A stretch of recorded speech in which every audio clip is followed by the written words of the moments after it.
შუადღე მშვიდობის მოგესალმებით. ძალიან კარგი რომ შემოგვიერთდით, ძალიან კარგ ამბებს ვაპირებთ საუბარს. დღეს 1 მაისია და დრო ანონსი ვნახოთ და მერე დაგიბრუნდეთ.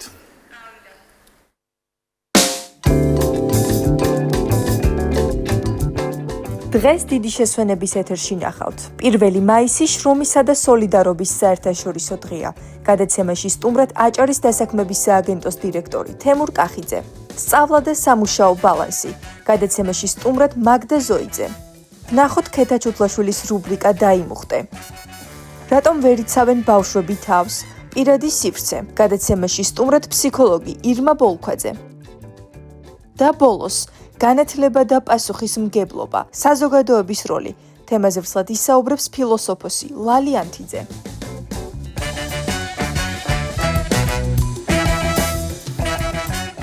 როგორც ხედავთ, ძალიან საინტერესო თემები გვაქვს საათნახევრის განმავლობაში. ჩვენ ვიქნებით პირდაპირ ეთერში თქვენს წინაშე. წარუწყება გადაცემას ჩემი კოლეგა ნინო გორჯოლაძე, პაატა ძიძიგური და მე მერი ნაკაშიძე. დღეს 1 მაისია, მსოფლიოს მრავალი ქვეყანა აღნიშნავს შრომისა და სოლიდარობის საერთაშორისო დღეს. ეს არის თარიღი, რომელიც არა მხოლოდ შრომის პატივისცემას, არამედ სოციალური თანასწორობისა და ადამიანური უფლებების იდეალს ეძღვნება. მისი ფესვები უკავშირდება 1986 წლის ჩიკაგოს მოვლენებს, როდესაც ათასობით მუშამ გაილაშქრა 8 საათიანი სამუშაო დღის მოთხოვნით. იმ პერიოდის მამაცე საფუძველი ჩაუყარა დღევანდელი მსოფლიოს შრომის სტანდარტებს. საქართველოშიც 1 მაისი სიმბოლოა ბრძოლისა და ღირსეული შრომისთვის, სამართლიანი ანაზღაურებისთვის და ურთიერთპატივისცემისთვის შრომის სფეროში. ამ თემასთან დაკავშირებით სტუმრად გვყავს მოწვეული თემურ კახიძე, აჭარის დასაქმების სააგენტოს დირექტორი. მოგესალმებით ბატონო თემურ. ძალიან დიდი მადლობა რომ დაგვითმეთ დრო და მობრძანდით. დღეს უმნიშვნელოვანესი თარიღია და როგორც დასაქმების სააგენტოს წარმომადგენელს, რას ნიშნავს ეს თარიღი თქვენთვის? პირველ რიგში მოგესალმებით, მადლობას გიხდით მოწვევისთვის და მივესალმები მაყურებელს, რომელიც უხვად გყავთ და იმიტომ ძალიან საკმაოდ საინტერესო თემებს აშუქებთ. რაც შეეხება დღევანდელ დღეს, მე ვფიქრობ, რომ ძალიან ღირებული და მნიშვნელოვანი ვინაიდან ვაცნობიერებთ, რომ ყველაზე თავარი ღირებულება არის ადამიანი და დღეს მით უმეტეს გლობალიზაციის პერიოდში ყველაზე დეფიციტური სწორედ ადამიანური რესურსი არის, სამუშაო ძალა არის და ძალიან მნიშვნელოვანი არის გაუფრთხილდეთ სწორედ ადამიანს, ადამიანის სამუშაო გარემოსა და პირობებს იმისათვის, რომ ის ღირებულებები შევინარჩუნოთ, რაზეც ორიენტირებულები ვართ, იგივე სოციალურ თუ ეკონომიკური კეთილდღეობა, ვინაიდან როგორც ზემოთ აღნიშნეთ, თავისთავად ადამიანი არის ამის ძირითადი ბირთვი. დღეს რომელია მთავარი გამოწვევები დასაქმების კუთხით აჭარაში? გამოწვევების კუთხით ძალიან გამოწვევები ბევრი არის, არა მხოლოდ ადგილობრივ ბაზარზე, არამედ ზოგადად გლობალურ ბაზარზე, თუ კი მიადევნეთ თვალყურს, ეგ არის მიგრაცია, არის ზოგადად სამუშაო ძალის დეფიციტი, რომელიც საგრძნობი გახდა განსაკუთრებით პოსტპანდემიურ პერიოდში და დღეს ნებისმიერი დამსაქმებელი, მათ შორის დარწმუნებული ვარ, ბევრ თქვენ მეგობარს უთქვამს, რომ აი ეძებ ესეთ კაცს. ადრე თუ კი ჩვენ საუბრობდით ბაზარზე არსებულ დისბალანსზე მოთხოვნა მიწოდება შორის, ეგ იყო ხარისხობრივი ან რაოდენობრივი. ამ შემთხვევაში ზოგადად სამუშაო ძალის დეფიციტს ვაკეთებთ აქცენტს და ამის ერთ-ერთი განმაპირობებელი ფაქტორი არის თავისთავად შრომითი მიგრაცია. თუმცა აქვე შემიძლია თქვა, რომ შრომითი მიგრაციის მიღმა არის რიგი გამოწვევები, რომელიც არ გადაილახება რომელიმე შრომის ბაზარზე, რომელიმე აქტორის დამოუკიდებელი ქმედების გზით, მათ შორის სახელმწიფოს, ხო? ვინაიდან ძალიან დიდი მნიშვნელობა აქვს ამ გამოწვევებს რო უპასუხო, იგივე სამუშაო გარემო დაუშვათ, პირობები, ანაზღაურება და ასე შემდგომ. ამ მთელ კომპლექსში უნდა იყოს ყველა ის აქტორი ჩართული, რომელიც ყველაზე აქტუალური მოთამაშე არის შრომის ბაზარზე. იქნება დამსაქმებელი, სახელმწიფო, სამუშაოს მაძებელი თუ დარგობრივი ორგანიზაციები. ასევე ძალიან საინტერესოა კერძო სექტორთან თანამშრომლობა, არიან თუ არა დაინტერესებული ადგილობრივი კადრებით. რასაკვირველია შეხედეთ დამსაქმებელი უპირველეს ყოვლისა ჯერ ბიზნესს როცა ვიწყებთ ხო უპირველეს ყოვლისა ნებისმიერი ბიზნესმენი საზღვრავს მისი ბიზნეს მიმართულების შესაბამისად რა ადამიანური ძალა დაჭირდება მას მიუხედავად იმისა რომ შეიძლება ნახევრად ავტომატიზირებული ან ავტომატიზირებული სისტემა მაგრამ მართვაც მაინც ჭირდება ადამიანურ რესურსს შესაბამისად ის ინვესტირების განხორციელების პერიოდშივე ითვალისწინებს აი ყველაფერს თუ იმ რეგიონში რა ძალა მექნება რა რისი მოზიდვა დამჭირდება დღეს შრომის ბაზარზე განათლების და ანონსში უყურე რომ ბევრი თემა გექნებათ განათლებასთან მიმართებაში დღეს და გეტყვით რომ განათლების ხელმისაწვდომობის თვალსაზრისით ძალიან ბევრი რამ გაკეთდა რა მათ შორის პროფესიული განათლების კუთხით და არა მხოლოდ ძალიან აქტუალურად არის და მიხარია რომ საგანმანათლებლო პროვაიდერებმა ფეხი აუბეს ამ თანამედროვე ბაზარზე არსებულ ძირითად მიმართულებას იმიტომ რომ დღეს იმისათვის რომ მე წარმატებული კარიერა გავაკეთო არ არის საკმარი როგორ გითხრათ არ არის წინაპირობა იმისა რომ მე მქონდეს მხოლოდ ფორმალიზებული განათლება რა იმიტომ რომ ამას მეტწილად განაპირობებს ასევე ყოველდღურად ჩემი თვით განვითარებაზე ორიენტირებულობა, სიახლებისადმი ღიაბ და შემდგომსაც ვავსეთ და დავუშვათ ჟურნალისტიკაზე მივიდივარ და წერთ რომ დავუშვათ ასე ვისწავლე ჟურნალისტიკას შემდეგ და მე წერთ ჰობის, სად რა კიდე გვერდზე გავაკეთე რაღაცა ისეთი ეს ყველაფერი მოქმედებს ანუ ჩემს ძირითად დასაქმებას. მათ შორის შეხედეთ პატარა როცა მოდი რა უნართვისებებს ფლობთ ამით ხართ უფრო და დაინტერესებული ხარ. დამატებითი დამატებითი თემები შეხედეთ მაგალითისთვის გეტყვით რომ არა მხოლოდ უნარები არის იგივე რასაც ვსწავლობთ ხო უბრალოდ ფორმალიზებას ვაკეთებთ ჩვენი უნარების ცოდნის თუმცა არის უნარები რომელსაც ჩვენ რო დაამთავრეთ დარწმუნებული ვარ მიიღეთ ჟურნალისტური განათლება დამთავრების და დღევანდელი გადმოსახედიდან თქვენ თავსაც რო შეხედოთ და ინახავთ რამხელა ნახტომი გაქვთ რომელიც შეიძლება პროფესიული სამუშაო გამოცდილებით მიიღეთ იგივე სოციალური გარემოდან მიიღეთ თვით განვითარებით და ასე შემდგომ ხო ეს ყველაფერი იძლევა უკვე საშუალებას იმას რომ უფრო წარმატებული გახდეთ თუმცა აქვე აღნიშნავ რომ ძალიან მნიშვნელოვანი წინ გადავიდოზე როცა საუბრობთ მნიშვნელოვანია რომ სახელმწიფო მათ შორის ამ კომპონენტში ხელი შეუწყო ამ არაფორმალური განათლების ფორმალიზების პროცესს რაც ღირებულებითი ნაწილი არის ძალიან ბევრი დამსაქმებელისთვის. არსებობს თუ არა კონკრეტული სექტორები, სადაც კადრების დეფიციტია აჭარაში? მე გეტყვით რომ ყველა მიმართულებით არის აბსოლუტურად დეფიციტი, ვახსენე სამუშაო ძალის დეფიციტზე, ძალიან ხშირად მიწერს და უკვე მეუხერხულება ამაზე საუბარი, როცა აქცენტს ვაკეთებ პოსტპანდემიურ სიტუაციაზე, თუმცა შემიძლია თამათქვა რომ ბევრად შეცვლია სამუშაო მაძიებლის ქცევა, ხო? მის პასუხისგებლობის თემა. მე ვფიქრობ რომ ის პერიოდი არის დღეს რომ ყველაზე აქტიურად კოორდინირებულად როგორც თავში ვახსენე, ყველა აქტორი დაждდეს და ძალიან ღიად ისაუბროს ამ გამოწვევებს. რაც შეეხება სააგენტოს გეტყვით რომ ამ გამოწვევების საპასუხოდ სააგენტო არ მხოლოდ ხარდაჭერით სერვისებს ახორციელებს, არამედ პროგრამებს და პროგრამები ჩვენი არის მრავალფეროვანი, მართლაც მრავალფეროვანი და ცალკეული მიზნობრივი ჯგუფის საჭიროებებსა და თუ ბაზარზე არსებულ მოთხოვნებზე ორიენტირდება. მარტივ ჩამონათვალს გეტყვით რომ აი პროფესიული მიმართულება რა ვიყოთ, პროფესიული განვითარების კუთხით, ხო?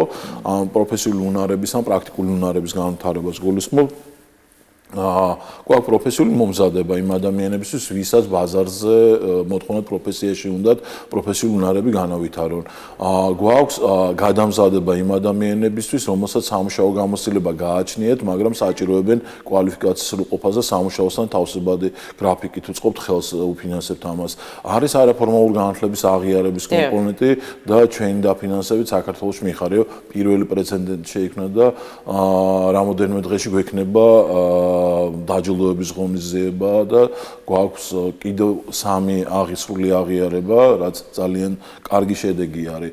ასევე არის იმ ადამიანების, რომელთაც ფიზიკურად საჭიროებენ ბაზარში, შრომის ბაზარზე ინტეგრირებას, მაგრამ არ აქვთ ფიზიკურად დრო სამისოთ, ხო? ის 4 თვესაც ვერ მოისლის, გვაქვს არა პროფესიის მიმართ, არამედ პოზიციისთვის საჭირო პოზიციაზე დასაქმებისთვის საჭირო უნარების განვითარების მოკლევადიანი კურსი და აქ სწორედ ბიზნესი არის. აი ყველა კომპონენტი, რომელიც ჩამოთვალე, ბიზნესი აქტიურად არის ჩართული ჩვენი პარტნიორი ორგანიზაციები და ფაქტობრივად მათ გარემოში ხორციელდება ხშირ შემთხვევაში სასწავლო პროცესი. აი ბოლო რაც ვახსენე, აბსოლუტურად ბიზნესი ღებულობს მის თავზე ამ ყველაფერს და მართლაც კარგი შესაძლებლობა არის ეგ იმისთვის, რომ უცებ დაიმკვიდრო თავი ბაზარზე. სტუდენტებთან დაკავშირებით გვაქვს ორი მიმართულება, ვაძლევთ სტუდენტებს შესაძლებლობას სწავლასთან თავსებადი დასაქმებისთვის საჭირო უნარები განავითარონ და მეორე მათ პროფესიული მიმართულებით დაუშვათ განახორციელონ სტაჟირება, სადაც იგივე ბიზნესში ჩვენ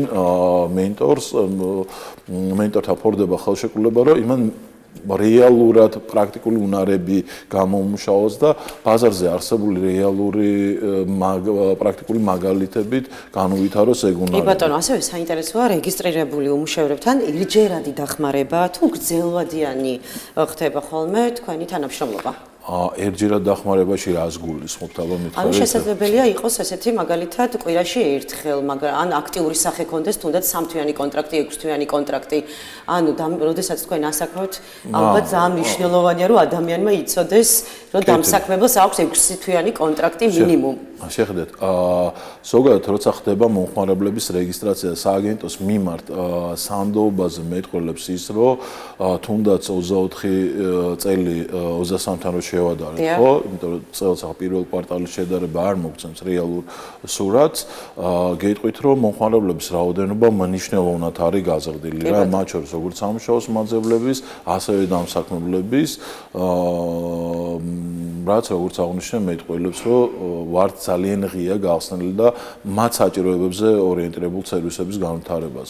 რაც შეეხება თვითონ დასაქმებას, სამუშაოს მაძებელი როცა რეგისტრირდება, ინდივიდუალურად ხდება მასთან კონსულტირება და განსაზღვრა იმისა, რა პირობებში, რა პერიოდით, რა მიმართულებით, რა ანაზღაურებით სურს მას მუშაობა და შემდგომ ხდება მისი შეფასება, ხო? იმ უნარების, რომ რამდენად, იმიტომ რომ ერთია რომ მე რაღაცა მინდა, მეორე არის მე რა შემიძლია, ხო?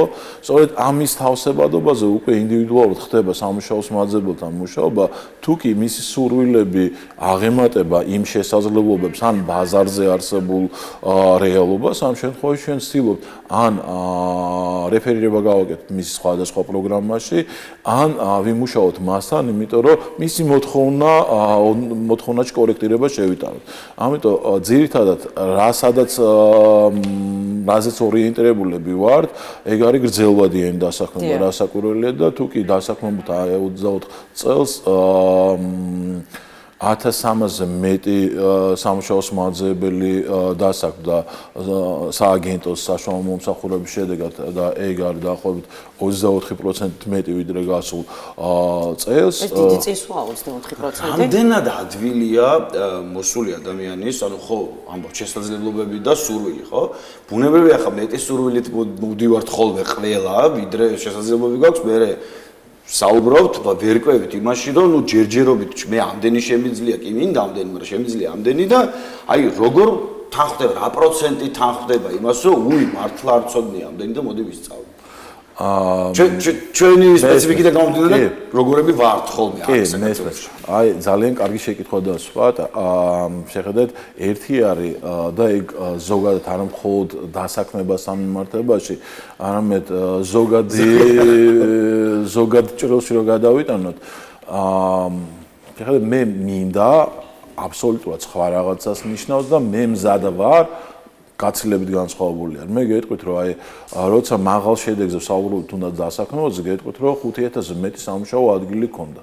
და 1300-ზე მეტი, მაშინ როცა უმუშევრობაზე ვსაუბრობთ, ნუ მესმის გარკვეული ნაწილი იყო, შეიძლება პირობები არ გვაწყობდა, რაღაცა მესმის, გრაფიკი და ასე შემდგომ, თუმცა მაინც დიდი კონტრასტი არის, ხო?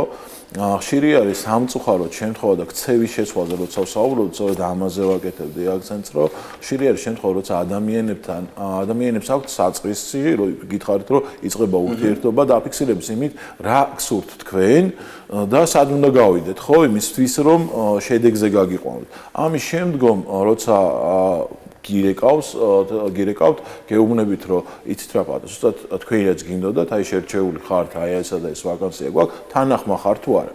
აი თანხმობის შემდგომ, როცა არ მიდიხართ, დამავიწყდა, შემეზარა, გადავიფიქრე, ეგ მაჩვენებელი პროცენტული მნიშვნელოვანი არის გაზრდილი, რაც არ არის. ეს რა დასულ ხალხზეა ლაპარაკითა. კი. და მე გეტყვით, რომ სიმართლე გითხრათ, თაობა რომელიც მოდის, უფრო პასუხისმგებლო. აქ გვაქვს ეგეთი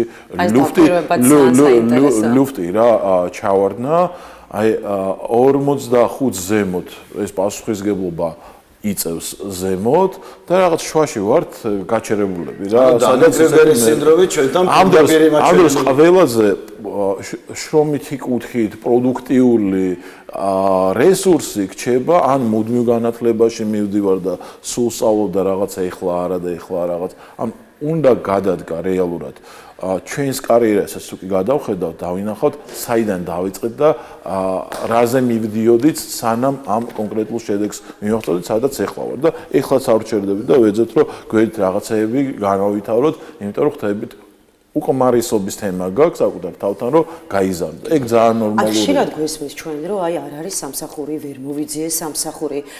შეიძლება არის ეს პრობლემა, რომ არ იციან მაგალითად როგორ მოიძიონ სწორად, თუნდაც სოციალურ სივრცეში, როგორ ჩაწერონ, როგორ ნახონ, როგორ გააგზავნონ.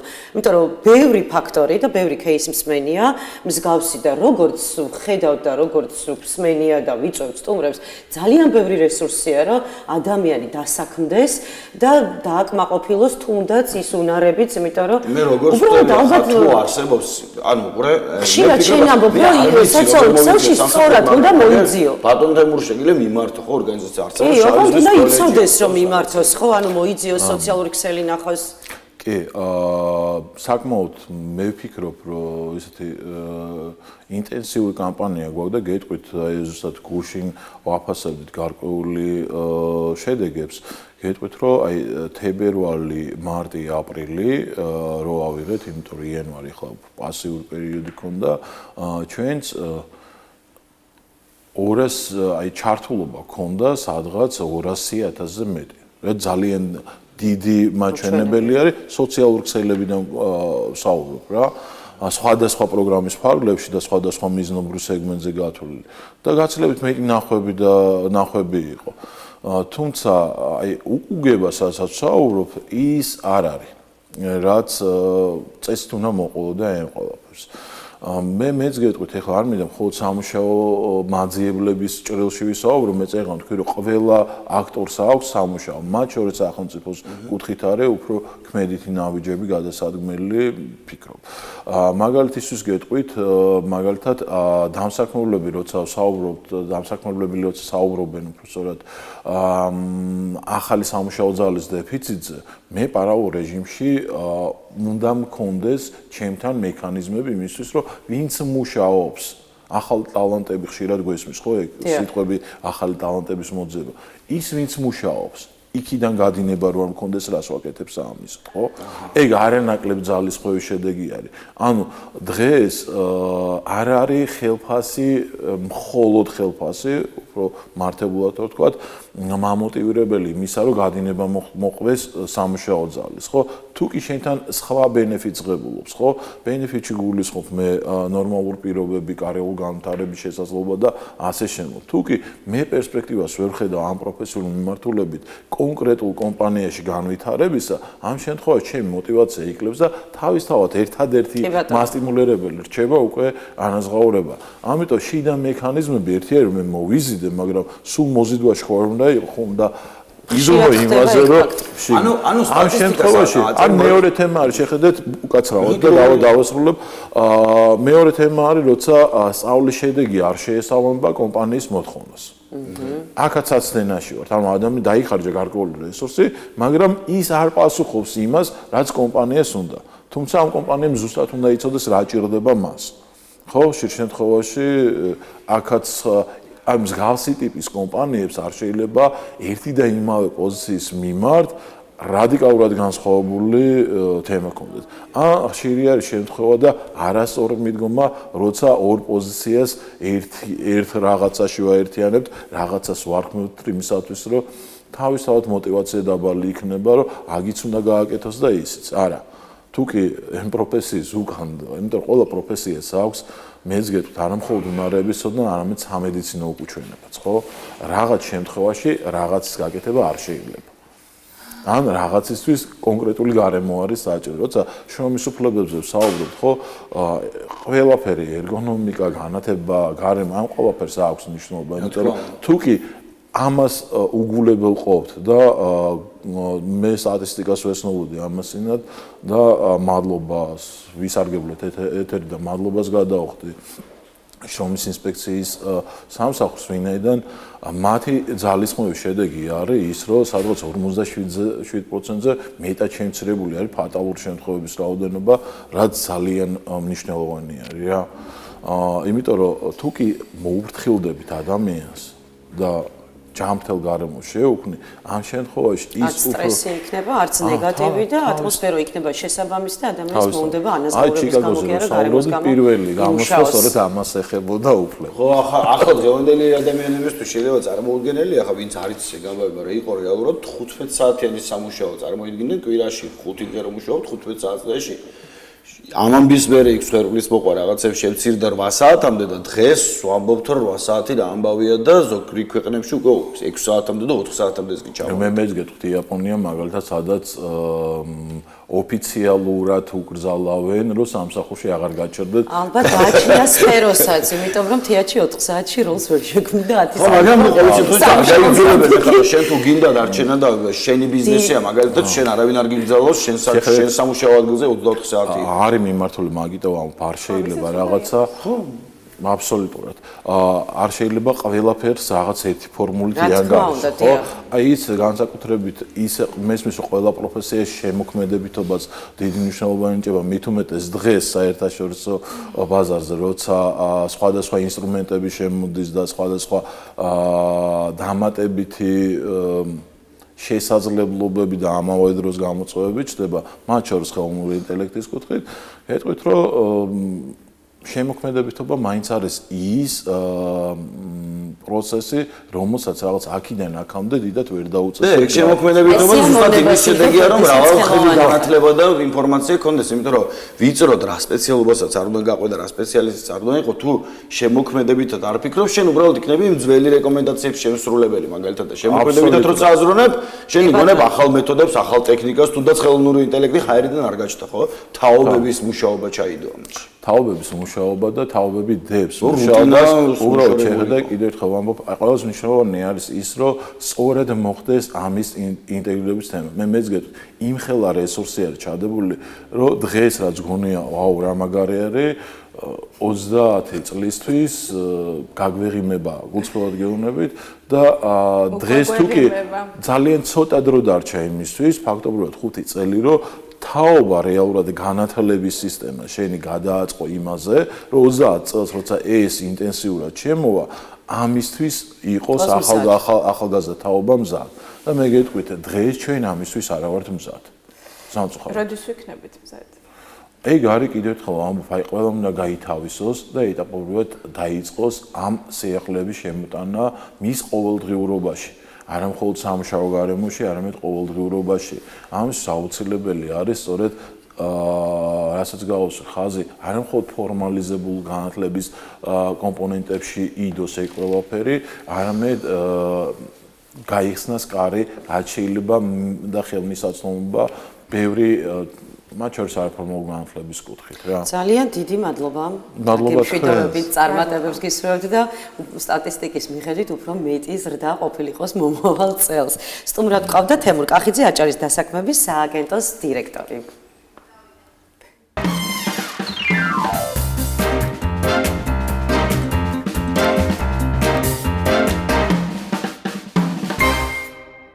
ხოლო როგორ შევუთავსოთ სწავლა და სამუშაო ერთმანეთს, გვაქვს თუ არა გამოცდილება სტუდენტობისა და ამავდროულად მუშაობისა, მე პირადად მაქვს გამოცდილება შედარებით უახლოეს პერიოდში გახდა საქართველოში შესაძლებელი ერთდროულად როგორც დასაქმება ისე მუშაობა, ეს რა თქმა უნდა ძალიან დიდი მიღწევაა და ძალიან დიდი სიამოვნებაა სტუდენტებისთვის, პირველ რიგში დაინტერესებული პირებისთვის და კომპანიებისთვის, რომლებიც რა თქმა უნდა თავიდანვე დებენ კაპიტალს საკუთარ თანამშრომლებში, სწორი მენეჯმენტი სწორედ ამაში გამოიხატება. მაგდა ზოიძე, ბათუმის შოთა რუსთაველის უნივერსიტეტის ფილოსოფიის სპეციალობის სტუდენტი, ჰუმანიტარულ მეცნიერებათა ფაკულტეტის თვითმმართველობის თავმჯდომარე არის ახლა ჩვენთან სტუმრად. მობრძანდით ქალბატონო მაგდა, დიდი მადლობა რომ ხართ ჩვენთან ერთად. მე როგორც ვიცი, თქვენ ერთ-ერთი კერძო კომპანიის დირექტორი, ხელმძღვანელობთ ერთ-ერთ კომპანიას. საინტერესოა, როგორ მოახერხეთ, რომ თან სწავლობთ და თან ხართ დასაქმებული. გახდებით თუ არა мотиваცია სხვა სტუდენტებისთვის დამოკიდებულია იმაზე, როგორ აღწერთ თქვენს აი ამ მოცემულობას ცხოვრებაში. გამარჯობა პირველ რიგში რა თქმა უნდა მოგესალმებით და მადლობას გიხდით მოწვევისთვის. სტუდენტური ცხოვრება, როგორც მოგეხსენებათ, საკმაოდ აქტიურობას მოითხოვს თითოეული სტუდენტისგან და რეალურად ამ ყველაფრის შეთავსება პირად ცხოვრებასთან შეიძლება იყოს თავისუფალი დრო თუ პლუს ამას კიდევ დამატებული სამსახური, არის საკმაოდ მნიშვნელოვანი პრიორიტეტი იმ კუთხით, რომ ფიქრობ მნიშვნელოვანი თვით დისციპლინისა და დროის მენეჯმენტის საკითხია, სწორად გადაანაწილო შენი პრიორიტეტები დღის განმავლობაში, ვინაიდან და რადგანაც ფიქრობ, რომ ყველაზე მეტი დრო შეიძლება დაიხარჯოს მაშინ, როცა ამდენი შესაძლებლობის მიუხედავად, მაინც დრო გამოიყენო იმაში, რაშიც არ იცი რა უნდა გამოიყენო. ანუ უბრალოდ დაკარგული დრო უფრო მეტად მეჩვენება. როგორ? რატომ არ იცი ხოლმე რაში გამოიყენო? ხშირად არის მომენტი, როცა პრიორიტეტების დალაგება გვიწევს სტუდენტებს, განსაკუთრებით დღევანდელ ციფრულ სამყაროში, როცა იმდენი შესაძლებლობა მოგვეცა სტუდენტებს საკუთარი თავის აღმოჩენის, განვითარების და პერსპექტიულობის თვალსაზრისით, საკმაოდ რთულ ნაწილს მოიცავს გამოავლინო შენი ძლიერი მხარე. საქართველოში. მე ვფიქრობ, გააჩნია როგორ შეზღაურებადი სამსახურის. მაღალანაზღაურებად თუ დავაკონკრეტებთ, შეიძლება ითქვას, რომ რთულია, თუმცა სამსახური მხოლოდ ფინანსების მოპოვების გარდა სხვა მნიშვნელოვან ნაწილსაც ხომ მოიცავს, აი მაგალითად, ის რაც ჩემმა სამსახურმა მომცა, ვერ მომცა ვერც ერთმა აკადემიურმა დაწესებულებამ, ვერ მომცა სხვა ტრენინგებმა თუ ვორქშოპებმა, რომლებთან მუდმივ ჩართულობაშიც ვიყავი, რა თქმა უნდა და ვფიქრობ, სამსახურმა მომცა სწორედ ის, რაც არის უმნიშვნელოვანი, ეს არის დროის მენეჯმენტის სწორედ დალაგება, სოციალიზაცია, ნეტვორკინგი და რაც მთავარია ადამიანებთან კომუნიკაცია. როგორ დაიწყო ეს გზა თქვენს შემთხვევაში? ეს გზა ჩემ შემთხვევაში საკმაოდ მალე დაიწყო, დაახლოებით 12 წლის ასაკიდან უკვე გადავწყვიტე, რომ მინდოდა ცოტა სირთულეებს შევჯახებოდი და აი გადავწყვიტე, რომ დამეწყო მუშაობა. თავისთავად რა თქმა უნდა ეს იყო სხვადასხვა მიზნებით განპირობებული. პირველ რიგში იმით, რომ ჩემი ძლიერი და სუსტი მხარეები სწორად გამემიჯნა და გამეყო თუ რა მიმართულებით შეიძლება და წავსულიყავი სამომავლოდ. თუმცა ყველაფერი არის იქიდან გამოწვეული, რომ რა თქმა უნდა ყოველთვის ვიყოთ პროდუქტიულად ჩართული იმ მიმდინარე პროცესებში, რასაც ჩვენი რეალობა გვაძლევს ამ შემთხვევაში, როგორც დასაქმების კუთხით, ასევე განვითარების და როგორ შეხვდა ბაზარი თქვენს ინიციატივას? ბაზარი საკმაოდ კარგად შეხვდა, იმიტომ რომ მე ჩემს გუნდთან ერთად შევძელი აღმომეჩინა და გამომეყო ის მთავარი პრიორიტეტები, აი ის მნიშვნელოვანი ნაწილი, რომელიც მათ აინტერესებთ. აი მაგალითად ჩვენ ახლა გართობის მიმართულებით ვართ, როგორც უკვე აღნიშნეთ და შესაბამისად აი ეს თინეიჯერული მიმართულება იმდენად წინა პლანზე წამოიწია გამომდინარე ბაზრის ინტერესიდან, რომ საკმაოდ კარგად მიგვიღო ბაზარმა და იმის შემდეგ რა თქმა უნდა მუდმივი განვითარების პროცესში ვარ. როგორ აგი ფუფურების ამბავი არა, ფილოსოფოსი დირექტორი კომერციულ ორგანიზაციაში. როგორ აბალანსებთ თქვენს ცხოვრებას, სწავლასა და მუშაობას შორის? თქვენი დაკვირვებით მუშაობა ეხმარება უფრო მეტად ასტიმულირებს სწავლის პროცესს თუ პირიქით? ანელებს ინტერესს სწავლის მიმართ. ჩემი აზრით ესეც ინდივიდუალურია. იქიდან გამომდინარე, რომ მნიშვნელოვან ნაწილს მაინც მოიცავს პრიორიტეტების სწორად დალაგება. აი მაგალითად, ჩემ შემთხვევაში მე ვფიქრობ, რომ ძალიან მნიშვნელოვანია სწორად გავმიჯნოთ თუ რა როგორ და რატომ გსურს, რომ გავაკეთოთ. აი მაგალითად, სტუდენტებისთვის ვფიქრობ, უმნიშვნელოვანესია მუშაობის დაწყება. თუმცა, იქიდან გამომდინარე ისევ, რა რეალობის წინაშეც ვდგავართ, რამდენი შესაძლებლობაც გვაქვს, სადაც საკუთარი თავის აღმოჩენა და დასაქმება შეგვიძლია, ვფიქრობ, ზედმეტი პონტია იმის საუბარი, რომ სტუდენტები ვერ საქმდებიან, იმიტომ რომ თუ კი კონკრეტული რომელიმე სამსახური შენ სტუდენტურ ცხოვრებას ხელს უშლის, შენ შეგიძლია სხვაგან გამოსცადო ბედი. აქედან გამომდინარე, მე ვფიქრობ, რომ მითია აი სტუდენტების მარტივი იული გზა უშუალოდ რომ გაძვრდნენ. შეიძლება 5 წლის ამბავია, იმიტომ რომ მანამდე მართლაც გაცილებით რთული იყო როგორც. კი, დაგეთანხმებით ნამდვილად. ნამდვილად დაგეთანხმებით. ძირითადად ითხოვენ ხოლმე სამუშაო გამოცდილებას დასაქმების ეტაპზე. მთავარი დილემა ეს არის და სტუდენტებს მეც მიჩნდებოდა ხოლმე შეკითხვა, რომ სად ვიპოვო ეს გამოცდილება, როდესაც ახლა უნდა დავიწყო მუშაობა. თქვენ შემთხვევაში იყო თუ არა? რა თქმა უნდა, ხელშემშლელი ფაქტორები და დღეს რა ფაქტორებია უშუალოდ? და არსებობს თორე თანდაყოლილი გამოცდილება, ხო, რაღაც დავადებიდან რომ მოყვება. მე ვფიქრობ, რომ ძალიან დიდი დილემის წინაშე ვდგავართ ზოგადად სტუდენტები, როცა დასაწყისში ვიწყებთ უშუალოდ აი სამსახურის დაწყების გადაწყვეტილებას როცა ვიღებთ და სწორედ აღნიშნეთ, რომ ბაზარზე არსებული დიდი კომპანიები და ძირითადად ყველა დასაქმების სფერო თითქმის მნიშვნელოვან როლს ანიჭებს იმას, რომ იყო გამოცდილი კონკრეტულ სფეროში, თუმცა ნახეთ წეღანაც აღნიშნა და კიდევ ერთხელ ვიტყვი, რომ ბაზარზე იმდენი შესაძლებლობაა თუ სადღაც ვერა არის კიდევ ძალიან ბევრი ნაწილი, ძალიან ბევრი ადგილი, ძალიან ბევრი დაწესებულება, სადაც შეგიძლია სრულად გამოცდილების გარეშე შენივე ინტერესებით მოერგო და დასაქმდე, იმიტომ რომ ბაზარზე ძალიან დიდი შესაძლებლობებია დასაქმების კუთხით. ამიტომ პოზიციებზე მაგალითად. აი, მაგალითად ყველას უნდა იყოს ჟურნალისტი, ექიმი ალბათ, ძირითადად იურისტი, ესეთი მოთხოვნები პრობლემასაც საქმეც არის საკმაოდ პრესტიჟული და მოთხოვნადი საქმე და თქვენს შემთხვევაში აი რა არჩევანის წინაშე დაგიქეთ და თქვენი მოცემულობით, თქვენი სივით როგორ მოახერხეთ იქ მოხვედრა, სადაც გინდოდათ? კი ბატონო. ზოგადად ჩვენი, არ ვიცი ქართველების თუ კონკრეტულად ბათუმის პრობლემა არის ის, რომ პირდაპირ დასაწყისიდანვე რაღაცა ძალიან ისე უნდა გამოვჭდეთ და არიქა ყველამ ჩვენზე უნდა თქვას, რომ უია, პირდაპირ დირექტორია ან მენეჯერია. ანუ დასაწყისში ცოტა დაბლიდან რომ დავიწყოთ და მივიღოთ გამოცდილება ემპირიულად და ამას პლუს კიდევ დაემატოს მნიშვნელოვანი кейსების გამოყოფა, აი მაგალითად, ბევრი რამ ვისწავლე მე მაშინ, სანამ აქამდე მომავალ გზაში მე ძალიან ბევრი რამ ვისწავლე. და შესაბამისად არ ვფიქრობ, რომ ისწავლე, ვინ გასწავლა ეს ყველაფერი. საკუთარ თავთან გამოვიმუშავე ყველაფერი. აი ნახეთ, მუშაობამ ჩემ შემთხვევაში მუდმივი დაკვირვების პროცესში დამაყენა უფრო სწორედ და სწორედ ამან მომცა იმხელა განვითარების პერსპექტივა, რომ შემდეგ უკვე მე თვითონ გავმიჯნე თუ რა როგორ და რანაირად შეიძლებოდა გამომდგომოდა როგორც მე, ასევე ჩემს პირად ინტერესებს. რაც შეეხება ანაზღაურებას, არის თუ არა საკმარისი ანაზღაურება იმისათვის, რომ გადაიხადოთ თუნდაც სწავლის საფასური. რომ ეს არის გამოწვევა თანამედროვე სტუდენტისთვის არ იყოს მშობლის ხარჯზე ხო და სწავლა არც ისე იაფია. სწავლა არც ისე იაფია, კი ბატონო, აბსოლუტურად გეთანხმებ. კი ბატონო. საქართველოს. თუმცა ვფიქრობ, რომ თუ კი ვერ შეძლებენ სრულად სწავლის დაფარვას, რაღაც დოზით მშობლებს მაინც შეუძლიათ რომ შეეხიდონ უშუალოდ სხვა დამატებითი ხარჯების ამბავში, გამომდინარე იქიდან, რომ თუ კი ჩვენ ისეთ სამსახურს ავარჩევთ, სადაც შეიძლება ანაზღაურება ჩვენი დროის ჩართულობიდან გამომდინარე იყოს შედარებით დაბალი, ვფიქრობ, მაინც ამაზე უნდა გაკეთდეს არჩევანი, ვინაიდან და რადგანაც ამ შემთხვევაში მაინც მშობელს ვეხიდებით რაღაც კუთხით იმ თვალსაზრისით, რომ თუ კი სრულად ვერ ფარავთ ჩვენს გადასახადს, დამატებითი ხარჯები რაც გვაქვს უშუალოდ შეიძლება იყოს პირადი ჰიგიენა და ასე შემდეგ.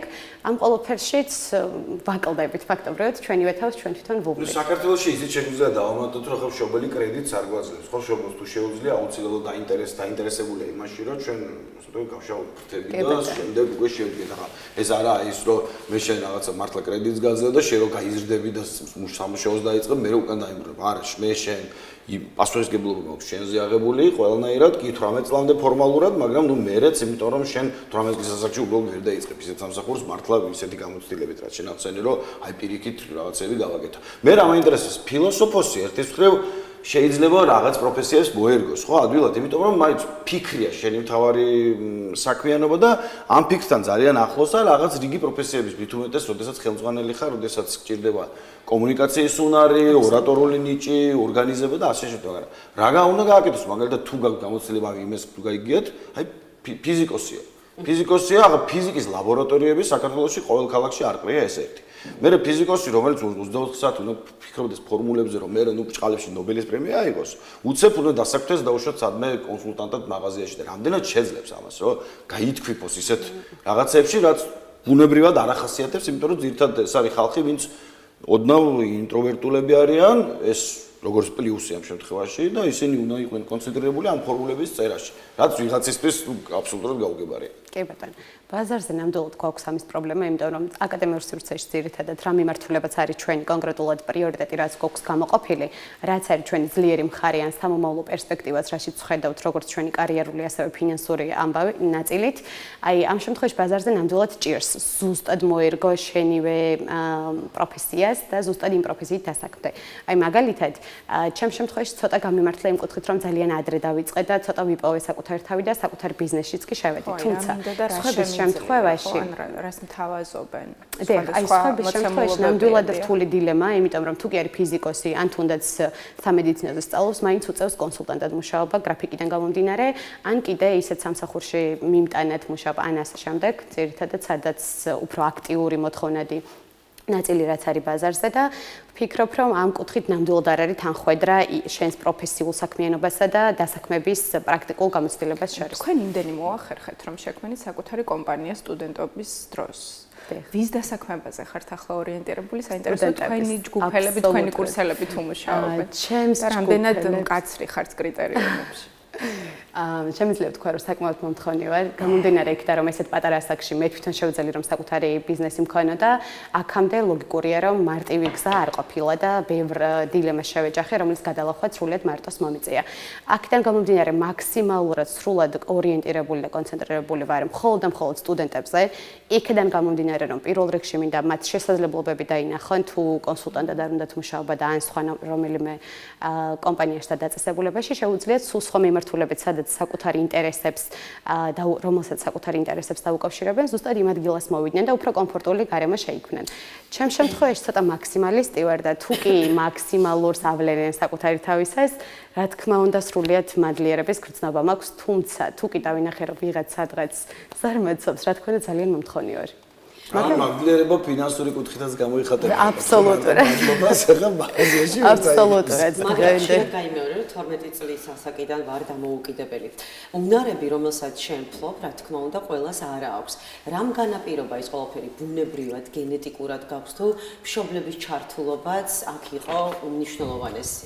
შემიძლია ვთქვა, რომ სინთეზურად ყველაფერი ერთად. თუმცა ამასთან ერთად ფიზიკურად ახლა შეუძლებელია არასრულწლოვანმა სრულიად დამოუკიდებლად იცხოვრო დღევანდელი მომთხოვნადი ბაზარის და უშუალოდ ამ ყველა სურვილის დაკმაყოფილების გზით. თუმცა ჩემ შემთხვევაში კიდევ იყო ერთი ძალიან დიდი პლუსი, არასამთავრობო ძალიან ბევრი ისეთ და როგორც სამთავრობო, ბევრ ტრენინგებში, კურსებში, ბანაკებში, ლექციებს, ანუ ბევრი ისეთი მიმართულებით წავედი, სადაც საკუთარი თავის შესწავლის პროცესი დავიწყე უფრო ახლოს, ანუ ჩემს თავს დავუახლოვდი, რაც შეიძლება კარგად იქიდან გამომდინარე, რომ პრიორიტეტები და ის სურვილები გამომეყო ძალიან სწორად და რა თქმა უნდა განმევითარებინა საკუთარი თავიც. ანუ შენს თანატოლებს, სტუდენტებს, რომლებიც აი ხლა ალბათ გიყურებენ და ფიქრობენ რა ძლიერი გოგოა, რა მაგარი გოგოა და ჩვენც გვინდა რომ აი ეს ნაბიჯები გადავდგათ, გადავლახოთ ბარიერები, რას ურჩევდი? რო არ განებდნენ პირველ რიგში. ზოგადად ბევრ ადგილას მქონია შეხება, რა თქმა უნდა, როგორც აკადემიურ დაწესებულებებში, ესე სხვა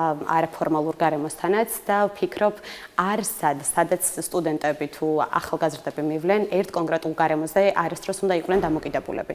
არც სკოლაზე, არც უნივერსიტეტზე და არც სხვა რომელიმე პროფესიულ სასწავლებელზე, იმიტომ რომ ჩვენ თუ მუდმივი განვითარების პროცესში არ ვიქნებით, ფაქტობრივად ჩვენი ფართე არეალი უფრო მეტად დავიწროვდება და შესაბამისად მივიღებთ იმას, რაც არის ბაზარზე.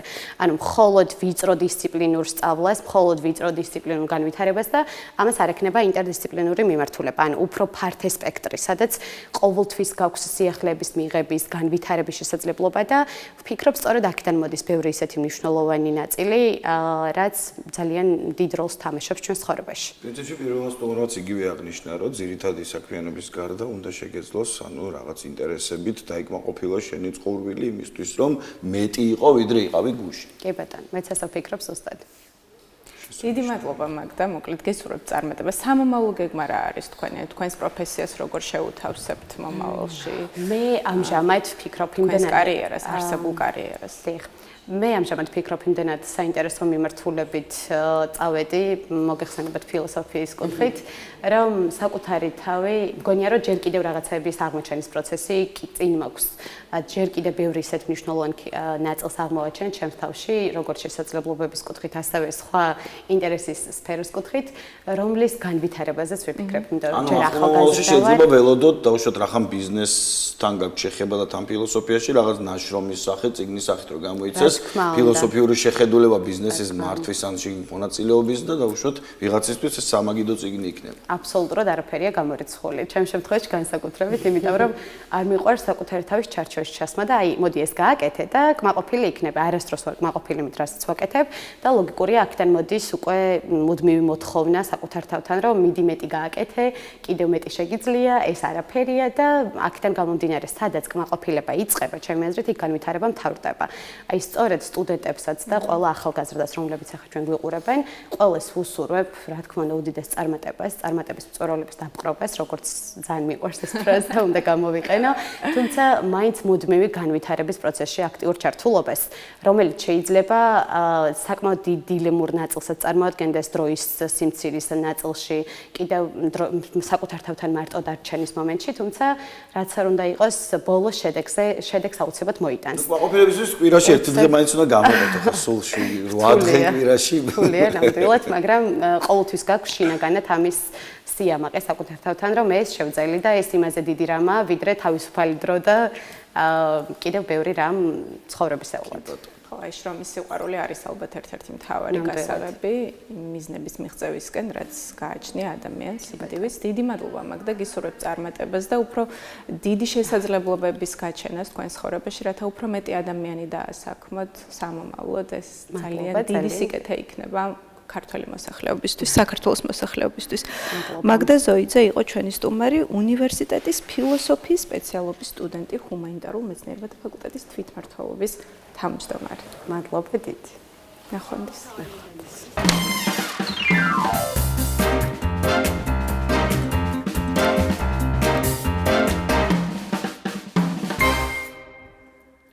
ეხლა ძალიან მნიშვნელოვანი წუთები გველოდება წინ, უნდა დავიმხდოთ საოცარი ენერგიით, გავიღიმოთ. ჩვენი ჟურნალისტი კოლეგა ქეთა ჩუთლაშვილი თავის შესანიშნავი რუბრიკით დაიმუხტეთ ის შემოგთავაზებს საოცარ განტვერთვის წუთებს, სტუმარი ვინ არის, რა თქმა უნდა, მე არ გაგიხელთ და თავად ქეთა გადმოგწევს იმ ემოციებს, რაც მან თავად განიცადა და უნდა რომ ჩვენც დაგვიმუხტოს.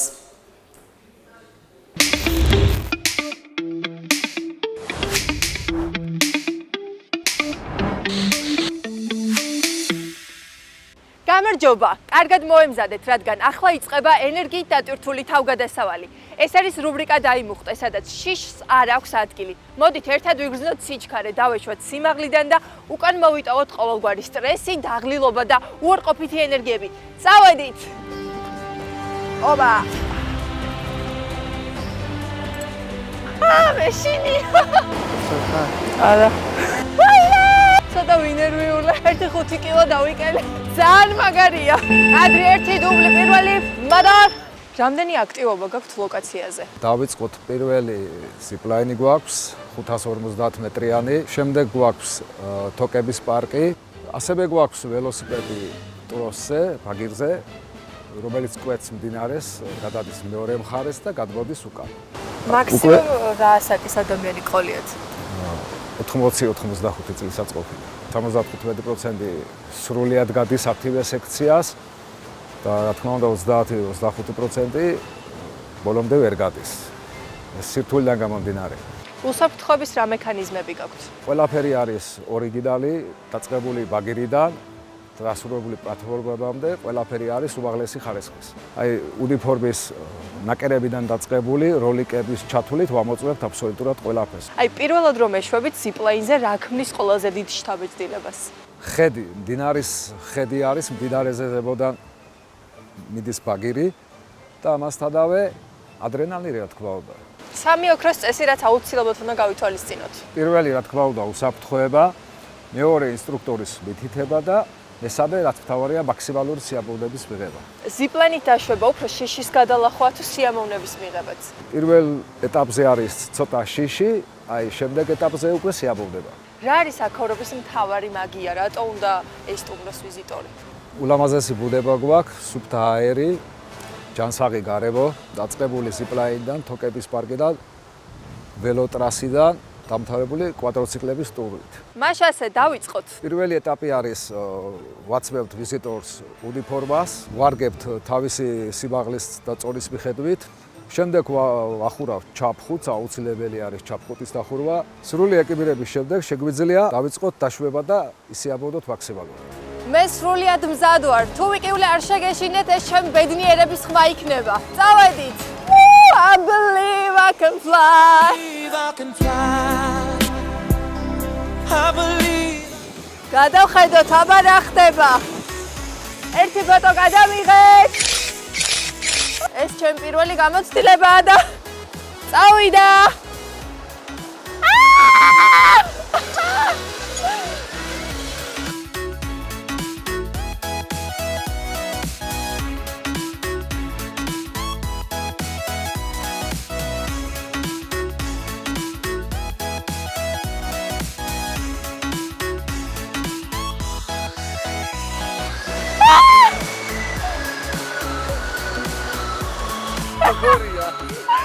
ძალიან მაგარი, დამუხტვაც იყო და დამუხტვაც. დედა ჩემს უნდა ენახა ახლა ეს ყველაფერი. ფიზიკურად არ ხარ, მენტალურად არ ვიცი სად ვარჯე.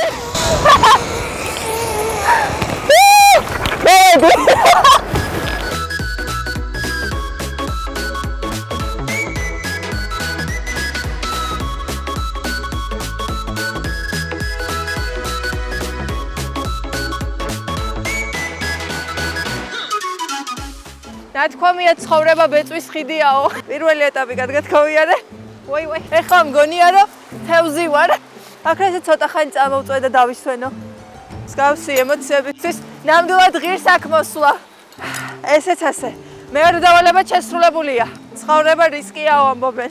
აქ 80 წლის კაცი ამოსულა? 22 წლის ასაკში მე გამიჭირდა და მგონია რომ სპეცოპერაციაზე ვარ. სხვათა შორის ეს არ ყოფილა რთული. შეგვიძლია აქ ვიმღეროთ რო გავიყვანეთ. ქეთა ყველაფერს შეძლებს. ქეთი ძლიერი ხარ, ქეთი არ მოდუნდა, ქეთი ქვევით არ ჩაიხედა. არა, არ ვნერვილობ. რა სისულელეა. დამიწერეთ კომენტარებში თქვენ თუ მიიღებდით მსგავს გამოცდილებას. გამოცდა წარმატებით ჩავარდა. ალბათ სახეზე მეტყობა როგორი ბედნიერიც ვარ.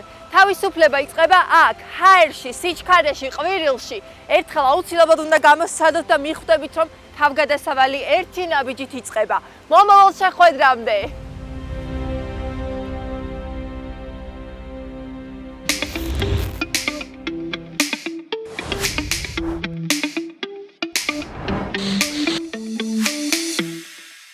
ღიმილი დამრჩა მოკლედ სახეზე. მოკლედ დავიმუხტე და აი ამის არ ვიცი გადავეშვი მთლიანად იმ თავგადასავალში, რომელიც ასე ძალიან მენატრება. ქეთას მადლობა, რომ შეგვახსენა რა შესაძლებლობები არსებობს აჭარაში და ნუ ვიწუწუნებთ ხოლმე რომ რაღაც გვაკლია გართობა, მოვიწყინეთ ხოლმე პირიქით.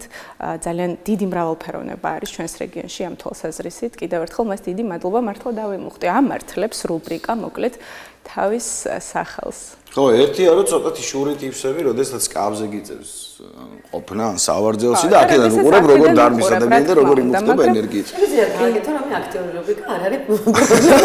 ან კადრი რო გადავასვაგან ბუქნებს გავაკეთებ რომ ცოტა ვიმოძრავ ადგილს. ხო, მოკლედ მოვიდევნო თემაზე ვილაპარაკოთ, ანუ ასეთი შეკითხვას რატო ვერ იცავენ ბავშვები თავს, მაგრამ ამ შეკითხვას როდესაც სვამ ხო ფიქრდები იმაზე რომ ხანდახან დასრულებით ვერ ვიცავ. ხანდახან კი არა ჩვენ ისე გავიზარდეთ არა. ხო და მაგასვამ ანუ ის ხო ცალკე ის შეიძლება არც გახსოვს ბევრი რაღაცა რაც გადატანილი გაქვს, მაგრამ ზრდასრულიც ვერ იცავ თავს. ამდენად კავშირშია ზოგადად რომ დღეს რო რაღაც შემთხვევები არსებობს ესეთი როცა თავს ვერ იცავ, რამდენ კავშირშია ბავშვობაში რომ იგივეს ვერ ახერხებდი. ამ პირიქით ძალიან თავდაჯერებული რო ხარ მაგალითად როგორ ჩვენი სტუმარი იყო მაგალითად. კი ბატონო. აი ამ შემთხვევაში ეს თავის დროზე დაუცველობის გადამუშავება მისცა ამდენი ენერგია და შესაძლებლობა რომ საკუთარ თავში ასე ვთქვათ საკუთარ თავი გამოებრძმედა და ყოფილიყო თუ დანაშაულისნება დაამარცხა. თუ ანუ დაუშვათ თავიდანვე რაღაც ისეთ კომფორტულ პირობებში იყო და ამან შეუწყო ხელი. ნუ ყოველთვის ასეთი ხო, ბევრი შეკითხვაა მოკლედ და ჩვენ სტუმარს უნდა დაველაპარაკოთ ირმა ბოლქვაძე ფსიქოლოგია ჩვენი სტუმარი. ირმა მობრძანდი, მადლობა რომ ხარ ჩვენთან ერთად. მოკლედ ამდენი ჩამოუყალიბებული და ჩამოყალიბებული შეკითხვა გვაქვს, ანუ როგორ დაბადების მერე როგორ გავიზარდოთ ისე რომ ცოტა მეტად ვიყოთ საკუთარ თავში დარწმუნებული რაღაც ჩვენი საზღვრები დავიცვათ, როგორ შევძლოთ ის რომ სადაც მართლა გულწრფელად გვინდა თანხმობა, განვაცხადოთ თანხმობა და სადაც არ გვინდა რაღაცა, დავსვათ რაღაც სხვა და ვთქვათ რომ არა, ეს მე არ მინდა. რამდენად მართლები ვიქნებით ამ შემთხვევაში? კარგი კითხვაა, მესწავლეთ ჩვენს მაყურებელს, მოგესალმებით კიდევ ერთხელ. ხო, დაბადებიდან როგორ უნდა გავიზარდოთ, ისე რომ ჩვენი საზღვრები დავიცვათ სწორად, ხო? პირველ რიგში უნდა აღნიშნოთ, რომ როდესაც რაღაც კონკრეტულ ასაკს მივაღწევთ, მანამ ჩვენზე პასუხისმგებელია ჩვენი გამზრდელი და სოციუმი, რომელმაც რაღაცები უნდა გვასწავლოს საიმისოდ, რომ დავიცვათ თავი და ასევე სოციუმში უნდა არსებობდეს რაღაც კონკრეტული ინსტიტუტები, რომლებიც პასუხისმგებლები არიან ჩვენს, ასე ვთქვათ, უსაფრთხოებაზე. პირველ რიგში 2-3 წლის ასაკიდან უკვე ხო, კარგი იქნება, როცა მშობელი ასწავლის შვილს არასთქმას, თავდაცვას, ხო, უსაფრთხოების მიზნით სხვადასხვა ფორმით, სხვადასხვა მიმართულებით. ხო, აქ მნიშვნელოვანი ალბათ არის ის, რომ აი დანაშაულის გრძნობა გიჩნდება ადამიანს, ხარ ემპათი და სხვაზე უფრო ფიქრობ ამ შემთხვევაში, ვიდრე საკუთარ თავზე. აი მე პირადად ჩემი გამოცდილებიდან გამომდინარე, ხშირად ვერ ვამბობდი არას, იმიტომ რომ თუნდაც დაღლილი ვყოფილიყავი, ცუდად ყოფილიყავი, მეგობარი რომ მეტყოდა რომ აი ახლა მჭირდება რომ გამომყვედა რაღაც გაგიზიარა და ეს კვირაში 4ჯერ და 5ჯერ რომ მოხდა დაუშვათ, იმიტომ რომ მე მეგობარი ვიყავი და ემპათიურად მივდექი, შემდეგ მეც ჯანმრთელობა არ მქონდა გამოცდილება და მაინც ავდექი და წავედი და ამ შემთხვევაში ვფიქრობ რომ მეგობრს ჭირდები და მეგობრის პრობლემები იმდენი ხანი მომისმენია, რომ მე საკუთარი დამოიწყებია და მისი პრობლემებით მიცხოვრია და სანაცვლოდ მიმიღია ხოლმე არასწორი უკავშირი, უმადურობა ხშირ შემთხვევაში. პირველ რიგში უცხოეთის გამოცდილება გაქვს და ახლა ჩვენთან მკითხვა, რას ფიქრობთ? თქვენ გცოდნებთ თუ არის ხმა საჭირო დროს საკუთარი თავის პრიორიტეტად დაყენება, იგივე მოხდებოდა არ ძალიან რა თქმა უნდა და არის დანაშაულის გზნობა არ მეც ნამდვილად იგივე ვიტყოდი, იმიტომ რომ დავიცავდი ჩემს პირად საზღვრებს, რა განწყობითაც, რა გულითაც ვიყავი, წავიდოდი მაგალითად და ჩემს ჯანმრთელობას მივხედავდი. ხო, პირველ რიგში როცა ამ ასაკში ვართ და საუბარია, ასე რომ ვთქვათ, არასთქმაზე, ძალიან კარგი მაგალითია მშობელი თუ როგორ გვასწავლის არის. საქართველოში ძალიან ხშირად შევხვედრივართ ისეთ სიტუაციას, როდესაც ბავშვებმა იციან, რომ არასთქმა არ შეგვიძლია დასრულები დასრულებ ყოველთვის არიან მართლები და ჩვენ არ უნდა შევეწინააღმდეგოთ მათ და როდესაც ეს გარემოება გვაქვს ჩვენ ხო აი წარმოვიდგინეთ რომ მე ვარ პატარა რომელსაც ჯერა რომ უფროსი ყოველთვის მართალი არის და მიუხედავად იმისა თუ მე მსურს თქვა უარი რაღაც კონკრეტულზე მაინც მაქვს წინააღმდეგობა საკუთარ თავთან იმიტომ რომ ჩემთვის არ უსწავლებიათ რომ არასთქმა არის ერთ-ერთი ნორმა და აუცილებლობა თუნდაც 2-3 წლის ასაკიდან ხო განსაკუთრებით მნიშვნელოვანია არა ვთქვათ იმიტომ რომ არასთქმა და რაღაც კონკრეტული საზღვრების ცოდნა ეს არის ისეთი მნიშვნელოვანი ინსტრუმენტი რომელიც ბავშვის უსაფრთხოებას განსაზღვრავს და როგორ ირმა მშობელმა უნდა გვასწავლოს არასთქმა ერთის მხრივ მეორე მხრივ ბავშვი შეიძლება ეს შეკითხვა არ გიჩნდება ხო როცა პატარა არ გვახსოვს ჩვენ უკვე ძალიან დიდი ხნის წინ ვიყავთ ბავშვები მაგრამ ერთის მხრივ რაღაც წრეებზე დავყავართ ხო გვეუბნება რომ სკოლაში უნდა წახვიდე რომ განათლება მიიღო ხო იმ ასაკში შეიძლება ერთ კი ხვდები სკოლა რაში გჭირდება ხო რა ვიცი მე 18 წლის ვიღაცა ჩემთვის საერთოდ მიუწვდომელი ასაკის ვიღაცაა ხო საკმაოდ ასაკი მოხუცია მე 6 წლის ვარ და ერთის მხრივ აქ ბაძალე მე მეუბნები თან არასთქმა უნდა იცოდე როგორ შევათავსო ბავშვმა როგორ უნდა შეათავსოს აქ არა თქვას აქ არ მინდა ეს სწავლა ნუ ვერ ხვდები სწავლა რა არის მნიშვნელოვანია აქ როგორ დაგეთანხმო და აქ არა რა მნიშვნელოვანია ნორმა არის მაშინ როდესაც ჩვენ ვეკითხებით ხო იგივე რაღაც კონკრეტულ წრეზე არ უნდა იყოს ბავშვის წაყვანა იძულებით და ძალით უნდა იყოს იქ ბავშვის რაღაც კონკრეტული ინტერესის და მშობელი უნდა იყოს ბავშვის ინტერესების სწორი გამტარებელი და ხმა უნდა იყოს მშობელის შვილის ხო მშობელი როცა პირველ რიგში ეკითხება სკოლა ხო წრე არა ამ შემთხვევაში ხო სკოლა რაღაცნაირად სავალდებულოა მინიმუმ 4 კლასი ხო თუ 9 კლასია დღეს სავალდებულოა იცით რა სკოლაში რატომ არ მიდის ბავშვი და სკოლაზე უარის თქმა არის სხვა საკითხი, სადაც ბავშვი ამბობს არას და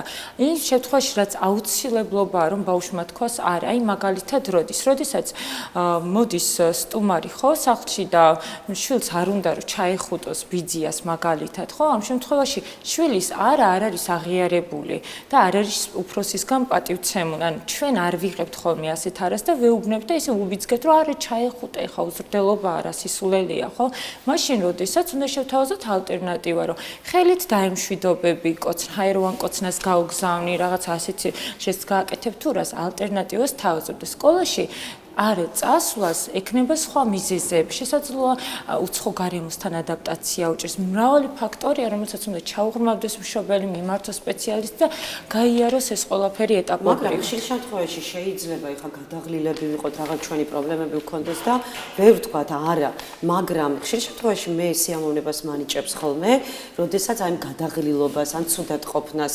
გადავლახავ და თუნდაც მეგობარს თუნდაც ოჯახის წევრს ან თუნდაც კოლეგას ვასიამოვნებ. ანუ ალბათ ზღვარია აქ საჭირო, ხო? და კიდევ არის მეორე ფაქტორი, ნახეთ, შეიძლება თქვა არა, მაგრამ არ იყოს ეს მყარი და მეორე მხრიდან უფრო წამოვიდეს აქტიურობა, რომ აუ კარგი რა, წამოდი კარგი და უბრალოდ შემდეგ შეგწყვეს. აი ეს გზნობას დაემატოს და ამიტომ გადადგა ნაბიჯი.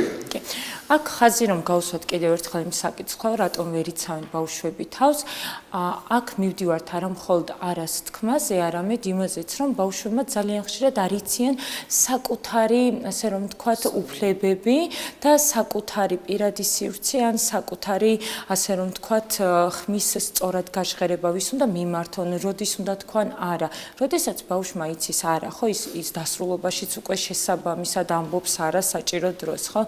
და ეს არას თქმა და თავდაცვა მოდის იქედან რომ აი პატარა ასაკიდან ბავშვს ვასწავლით არა მხოლოდ პირველ რიგში მშობელმა, შემდგომ უკვე ბაღმა და სკოლაშიც უნდა იყოს ეს გამახვილებული, ანუ ხაზგასმით, რა არის პირადი სივრცე, რატომ არის მნიშვნელოვანი პირადი სივრცე, სად უნდა შეგვეხონ, სად არ არის ნებადართული შეხება, ვინ არ უნდა შეგეხოს, ან თუ ნებართვა აიღო, მაინც ნიშნავს თუ არა ეს იმას, რომ უნდა შეგეხოს, თუ კითხა მაგალითად, ხო, რა არის ზონები, რომელშიც არ ვეხებით ჩვენ ბავშვებს და არც ჩვენ არ უნდა შევეხოთ სხვა ადამიანებს. თუნდაც ოთახშია ისვენებს კარზე უნდა დავუკავოთ. შეიძლება თუ არა შემოვიდეთ. დასრულების ხელში იზრდება ასე ვთქვათ ბავშვები ნორმალურ ანუ უსაფრთხო გარემო პირველ რიგში უნდა შექმნას დასრულებმა იმიტომ რომ მე თუ კმაყოფილი არ ვარ მე თუ თვითონ ვერ გადამიწყვეტია როგორ რა გავაკეთო და მე არ შემიძლია უარის თქვა როგორ უნდა ვასწავლო ჩემთვის წარმოუდგენელი სფეროა კარგი აღნიშნვა იმიტომ რომ ჯერ დასრულებს უნდა გქონდეთ ეს გათვითცნობიერებული იცით რატომ თუ მაგალითად დასრულმა არ იცის რომ 5-6 წლის ბავშვები ერთმანეთს როდესაც ეხებიან პირად ზონებზე ეს არ არის ნორმა და ბავშვის ასე რომ ვთქვათ როდესაც შიშველი დადის ის და ის გამოდის თუ სტუმრები ყავს და იმას შეუძლია რომ შიშველმა გაიაროს ამ სტუმრების თანდასწრებით, ხო? და ის ვერ აღიქვავს ამას პრობლემად და არ ფიქრობს, რომ აქ ჭირდება მან შვილს ასწავლოს პირადი სივრცე და ეს საზღვრები, ხო, რომელიც თავისთვის უნდა შეინახოს, ხო? ის ვერ აღნიშნავს ამას და ხას ვერ გავსმის და შვილამდეც ვერ მიიტანს ამას. ეს შეეხება იმ საზოგადოებებს, სადაც ახლა ტანსაცმელი ნორმაა, თორე ახლა სადღაც დაუშვათ კუნძულზე ჩვეულებრივად ადამიანები, ნუ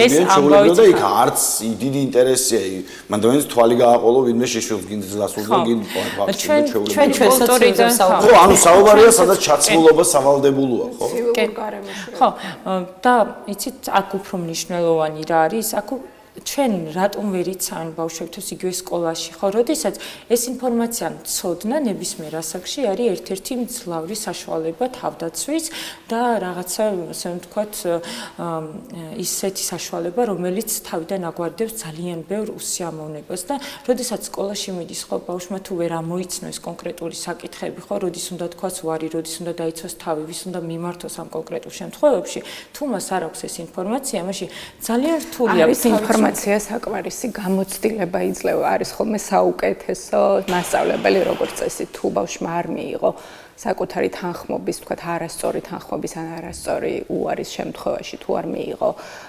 არასასურველი შედეგი როგორ მიხვდეს რომ გამოასწოროს შემდგომში თავისი ქცევა ეს ერთი და მეორეც გარემო მუდმივად არის ცვალებადი როგორ შეიძლება ერთი და იგივე ქცევის პატერნი იყოს გამოსადეგი ყველა გარემოში კითხვა ვერ გავიგე კიდევ ერთხელ რომ მითხრათ რას გულისხმობთ? როგორ არის შესაძლებელი ერთი და იგივე გამოცდილება გამოიყენო, ერთი კონკრეტული გამოცდილება გამოიყენო სხვა შემთხვევებში?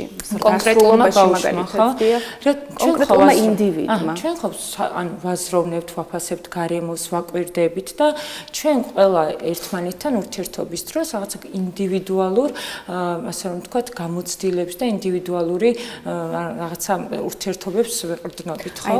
პირველ კლასში არსებულმა თქვათ ეს გარემო ავიღოთ ხო პირველ კლასშია მოსწავლე პირველად მივიდა ახალ გარემოში და დახვდა მასწავლებელი რომელიც არის იდეაში ჩამნაცვლებელი თავისი მშობლის და მხოლოდ ერთი მასწავლებელი არ არის რამდენიმე მასწავლებელია და არიან ძალიან ბევრი თავისნაირი ადამიანები ირგვლივ როგორ უნდა გააცნობიეროს ის რა შეიძლება რა არ შეიძლება მაშინ როდესაც ყველა ბავშვს აქვს თავისი ინდივიდუალური ოჯახური ისტორია და თავისი ინდივიდუალური ხასიათის თავისებურება ამიტომ მასწავლებელი ეუბნება რომ როდესაც თავს აქ ემოციებზე არის უკვე საუბარი რომ როდესაც თქვენ თავს არ გძნობთ კომფორტულად და აქ არის ეუბნება კონკრეტულ მაგალითს ხო რომ იქვე საუბარია ზოგადად იმაზე რომ როდესაც ჩვენ თავს არ გძნობ კომფორტულად როდესაც ფიქრობ რომ არის რაღაცა რაც გაწუხებს ამაზე უნდა ისაუბრო თუ ბავშვი ტირის, მოდით, მაშინ დავასახელოთ კონკრეტული სიმპტომები, როდის არის ბავშვი შეწუხებული, ხო?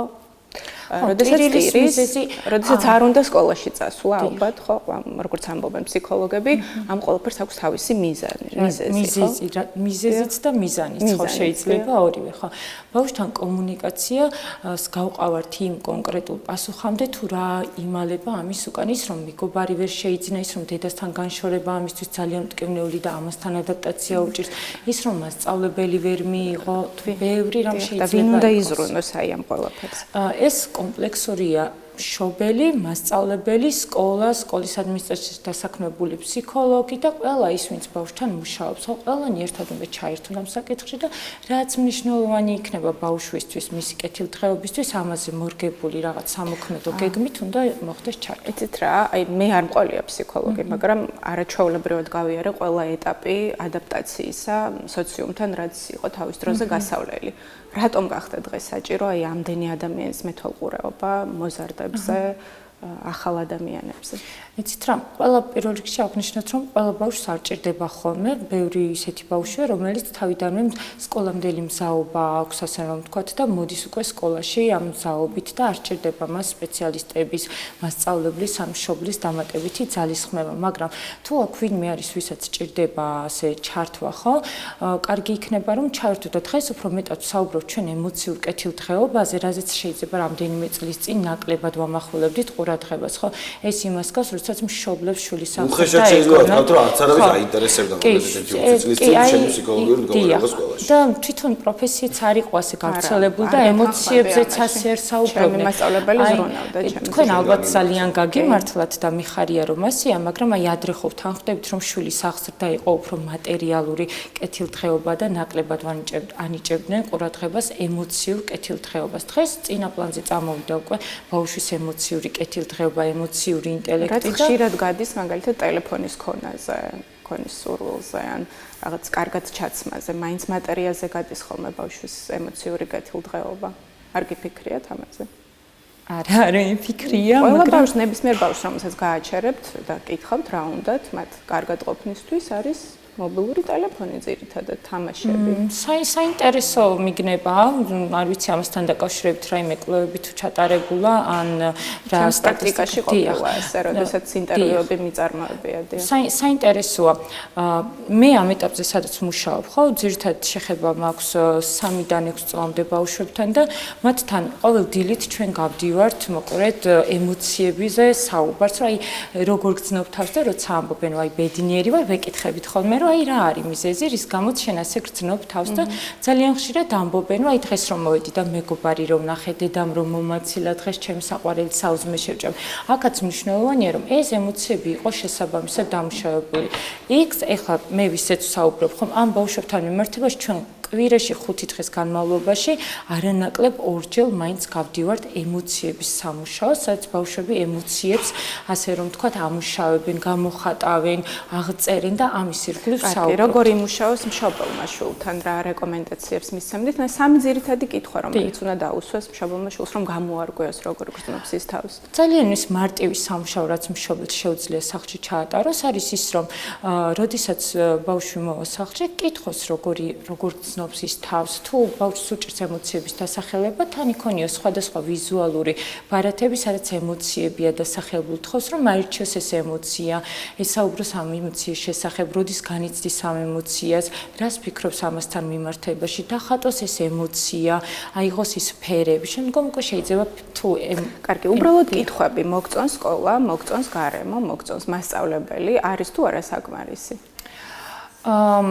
იცით რა, ასეთი კონკრეტული კითხვების მოგწონს მასწავლებელი, მოგწონს სკოლა, შეიძლება არ იყოს ისეთი სიღრმისეული და რეალურად არ ემსახურებოდეს იმ პასუხებს, რაც ხდება. როგორ მივხვდეთ, არის თუ არა ბულყოფელი ბავშვი? დიახ, შესაძლოა დღეს გადაიღალა ბავშვი და უბრალოდ ამბობს, რომ არ მოსწონს სკოლა, მაგრამ რეალურად მას მოსწონს, უბრალოდ კონკრეტულია დღიდან გადაღლიდან გამომდინარე.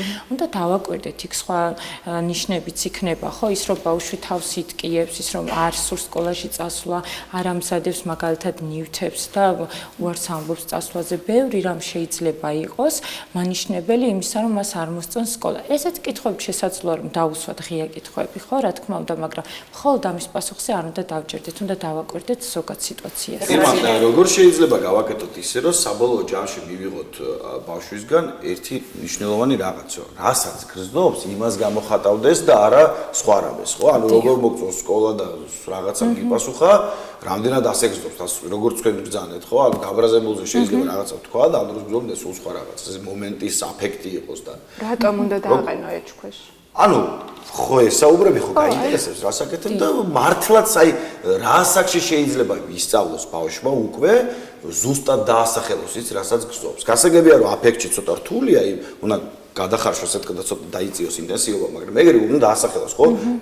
მარტო ბედნიერი ვარ ხო არა, ხო არის მეშინიაო, გაბრაზებული ვარ, შეწუხებული ვარ.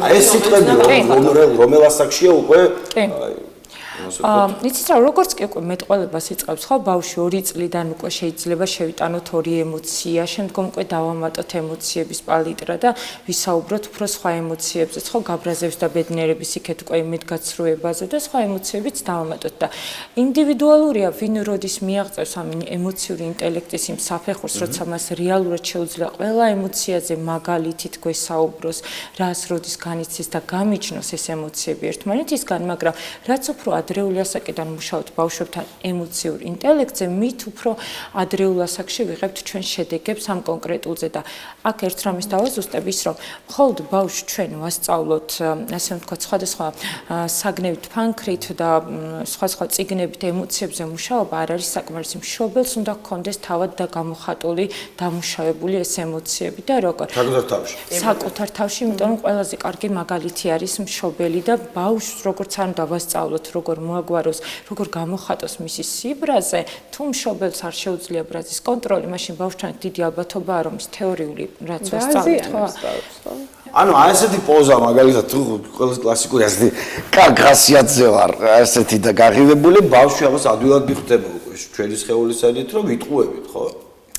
კი. შეიძლება ასეთი გახარებული. კი, ბავშვები გრძნობენ, შეიძლება ძალიან ხშირად და ამას ვამბობთ ხოლმე ჩვენ აუტიზმის სპექტრის მქონე ბავშვებზე, შეიძლება ვერ გამოხატავენ ხოლმე მათ სათქმელს, მაგრამ ემოციებით და მათი ქცევებით აუცილებლად ისინი გვახვედრებენ მათ დამოკიდებულებებს და ენერგეტიკას და იქ იქნება ხმის ტემბრი, იქ იქნება სხეულის ენა და ბევრი რამ, რასაც შეიძლება თვითონ გააზრებულად ასე ვერ გადმოსცემდეს, მაგრამ აუცილებლად გრძნობს და შესაბამისად დაგვიბრუნებს პასუხებს. ნუ ბოლო-ბოლო რო გვესმის ბოლო წლები განსაკუთრებით ჩვენთან შემოვიდა, ხო, ეს 10-15 წელია, რომ ანუ სხეულის ენა, მთლიანი ჯესტები, სახის მიმიკა, ასე შემდეგ 80%-ია სინამდვილეში ინფორმაციის, ბავშვი ამით არ ტყუდება, ხო? ხო? ბავშვი სიტყვებს ვერ გაიგებს.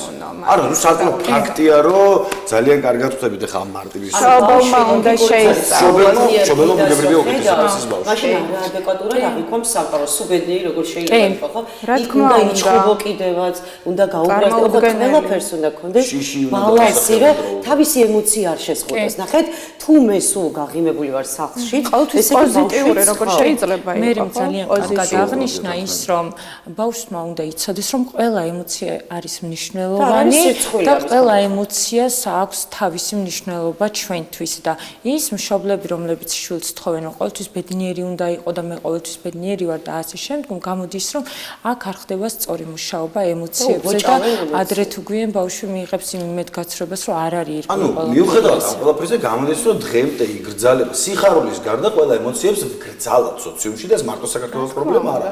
აკრძალულია, ხო, გეშინია, ნუ გეშინია, გაბრაზებულია, ნუ ხარ გაბრაზებული. აი, მოწყენილი ვარ, რატო ხარ მოწყენილი? რას ქვია მოწყენილი ხარ? ღმერთოჩი მოწყენა ასე. დიახ. ამიტომ კარგია, როდესაც სხვას დახმარების ხელს გაუწვდით, ხო, მაგალითად, იქ გარდა იმისა, რომ აი ვხედავთ, რომ ვიღაც გაბრაზებული, არ უთხრათ პირდაპირ, რომ კაი რა, რამ გაგაბრაზა, არა უშავს ეს, ხო. პირიქით პირველი რაც უნდა ვკითხოთ, როგორ დაგეხმარო, ხო, როგორ დაგეხმარო.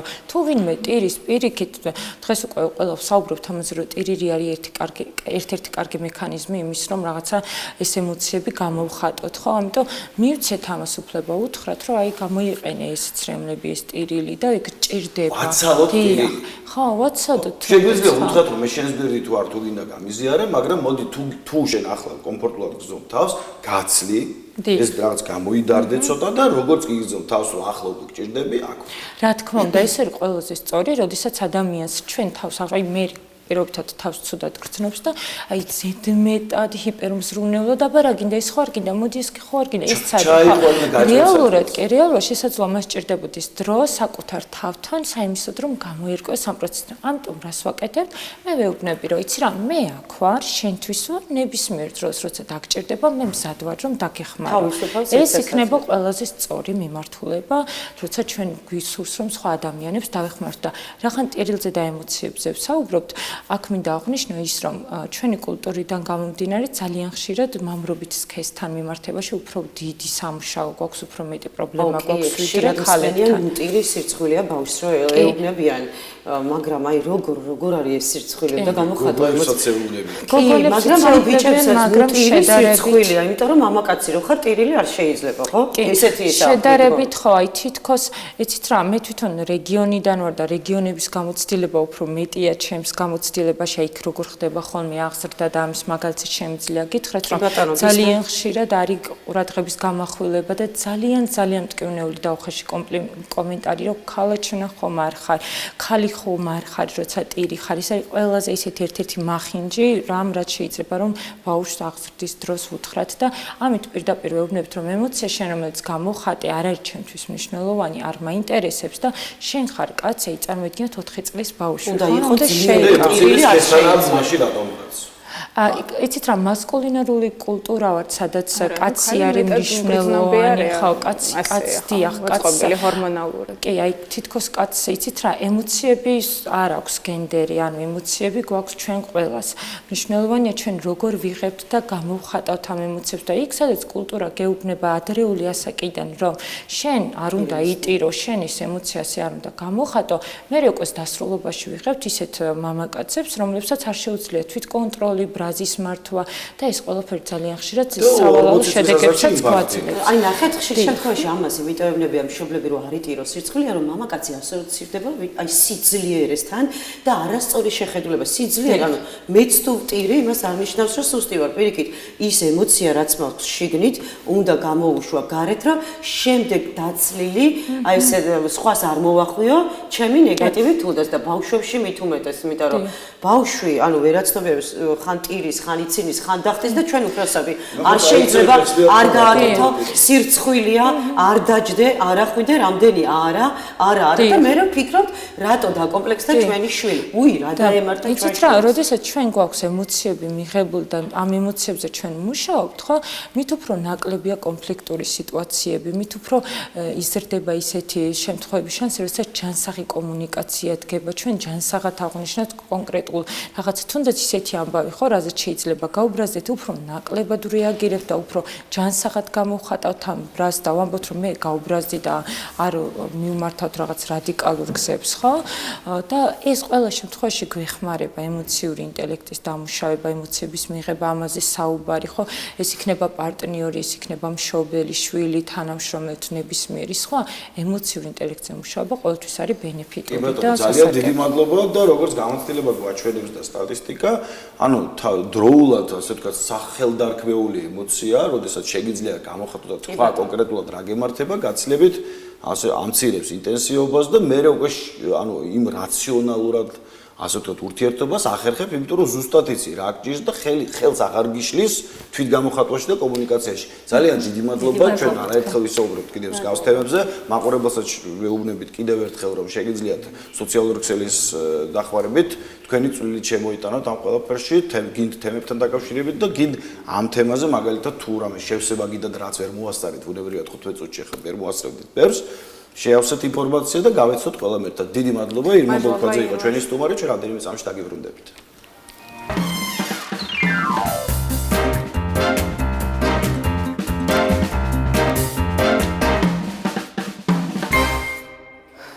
მოკლედ უნდა დაუბრუნდეთ. ალბათ რაღაცა ლოგიკურად გაგვიგრძელდა მთელი გადაცემა, ხო? იმ დასაქმება ადამიანი როგორ იზრდება, რა უნართვისაც უნდა ფლობდეს, არასდროულად მნიშვნელოვანია ემოციური ბალანსი რამდენად უნდა ქონდეს, იმიტომ რომ როგორც აღმოჩნდა ახლა საუბრიდან, აი თქვენც აღნიშნეთ არაერთხელ, რომ როდესაც დაუშვათ ემოციებთან ასე სწორ ურთიერთობაში ხარ, მე გაცილებით ადვილია შენი ასე ვთქვათ ცნობიერება მიმართო რაღაც პროცესებისკენ, ხო? და ამ შემთხვევაში ერთ-ერთი უმნიშვნელოვანესი რაც ბავშვობიდან ასე ვთქვათ მოდის ემოციების და ამ ჯანსაღი ფსიქიკასთან ერთად არის განათლება, იმიტომ რომ განათლება მე გვაძლევს საშუალებას თუნდაც დარჩეთ იმ ბავშვად, მაგრამ ვიყოთ აღჭურვილი ძალიან ბევრი ინსტრუმენტით ეს ცოდნაც ინსტრუმენტია, ასე ვთქვათ, იმისთვის, რომ მე შეძლო თვითრეალიზება გარემოში და შევთავაზოთ ჩვენი თავი, როგორც დაუშვათ თანამშრომელმა, როგორც კოლეგამ, როგორც მეუღლემ, როგორც შვილმა, შვილიშვილმა და ასე შემდეგ.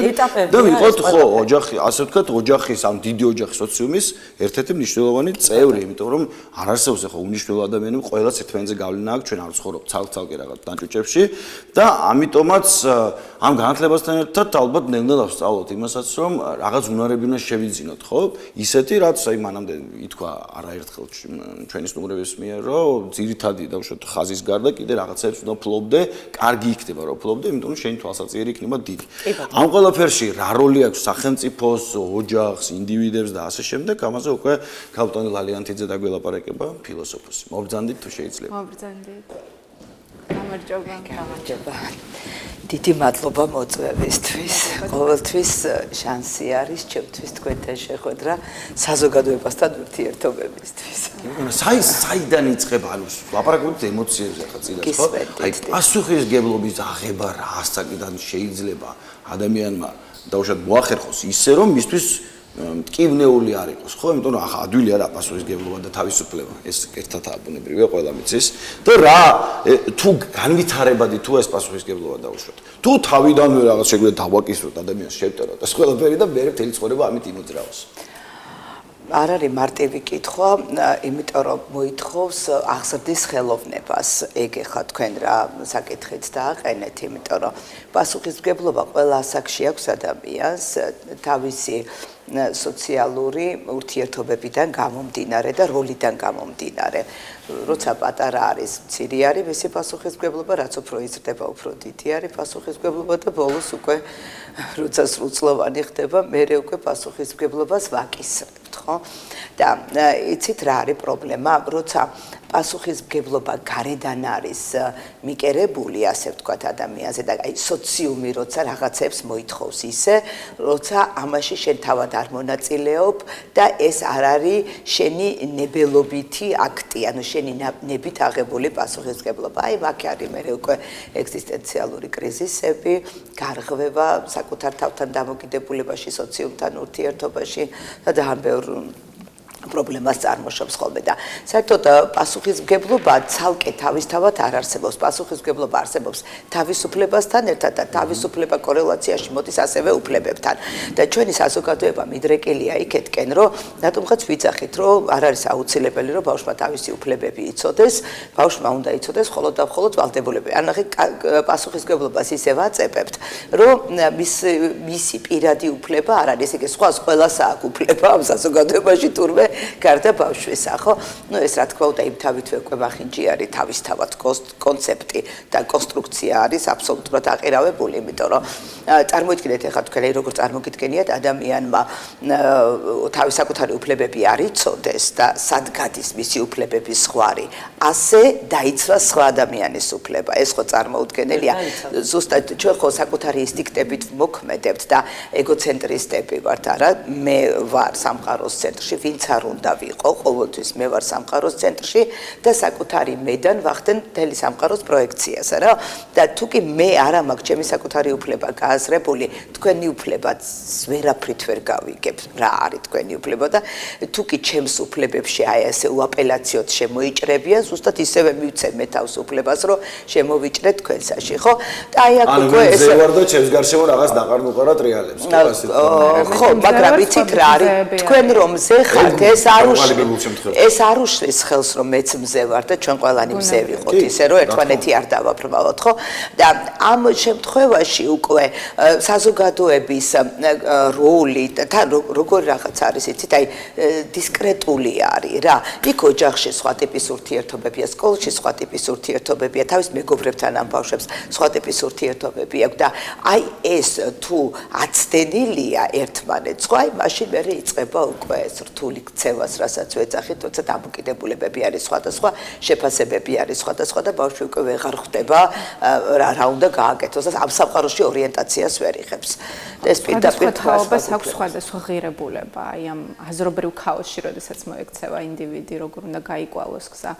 სრულწლოვან ადამიანზე მაქვს საუბარი. არასრულწლოვანი მაინც არის ხოლმე მშობლის დახმარების და მეთვალყურეობის ქვეშ, რაც არ უნდა იყოს. მშობელს ეკისრება პასუხისმგებლობა არასრულწლოვანზე. 18 წლის შემდგომ, თუნდაც 30 წლის ასაკში, ჩემს ასაკში თუნდაც, როდესაც სამყარო არის ძალიან ცვალებადი, ძალიან ტრანსფორმირებადი, როგორ გავიკვლიო გზა, როგორ არ დავკარგო ის ღერძი, აი ფილოსოფიურად ჭეშმარიტება. მე თქვენ რომ დამირეკეთ, ხშირად ასე ჩემს მოსწავლეებთან და სტუდენტებთან ვაჟღერებ ხოლმე ამას და თუ არის ისეთი რაღაცა, რაც გინდათ რომ მითხრათ რომ მე ხმამაღლავ თქვა ტელევიზიით, თქვენი სახელით შემიძლია თქვა და ეხლა ზუსტად თქვენ ის მკითხეთ, რაც ჩემმა სტუდენტებმა დაამაბარეს. ანუ როგორი რაღაცა თქვენ იცით, ყველაზე დიდი პრობლემა არის არასტაბილურობის განცდა, რომელშიც ჩვენ ვართ, ჯერ ისედაც სამყარო არის რთული და ზოგადად სტაბილურობა ისედაც არ არის მუდმივად ცვალებადია ეს სამყარო და წარმოიდგინეთ ეხლა როცა ამ ყველაფერს ხელოვნურად აკეთებ, ხო და კიდევ უფრო ამღრევ წყალს, რომ არ იყოს სტაბილურობის განცდა ადამიანს, არ კონდეს ეს ერთი და უპერსპექტივობის განცდა. მოკლედ ეს ორი ფენომენი არის, რაც ჩემი გამოკითხვით, ჩემ ხოსტოში სტუდენტებმა წინა პლანზე წამოწიეს, ხო?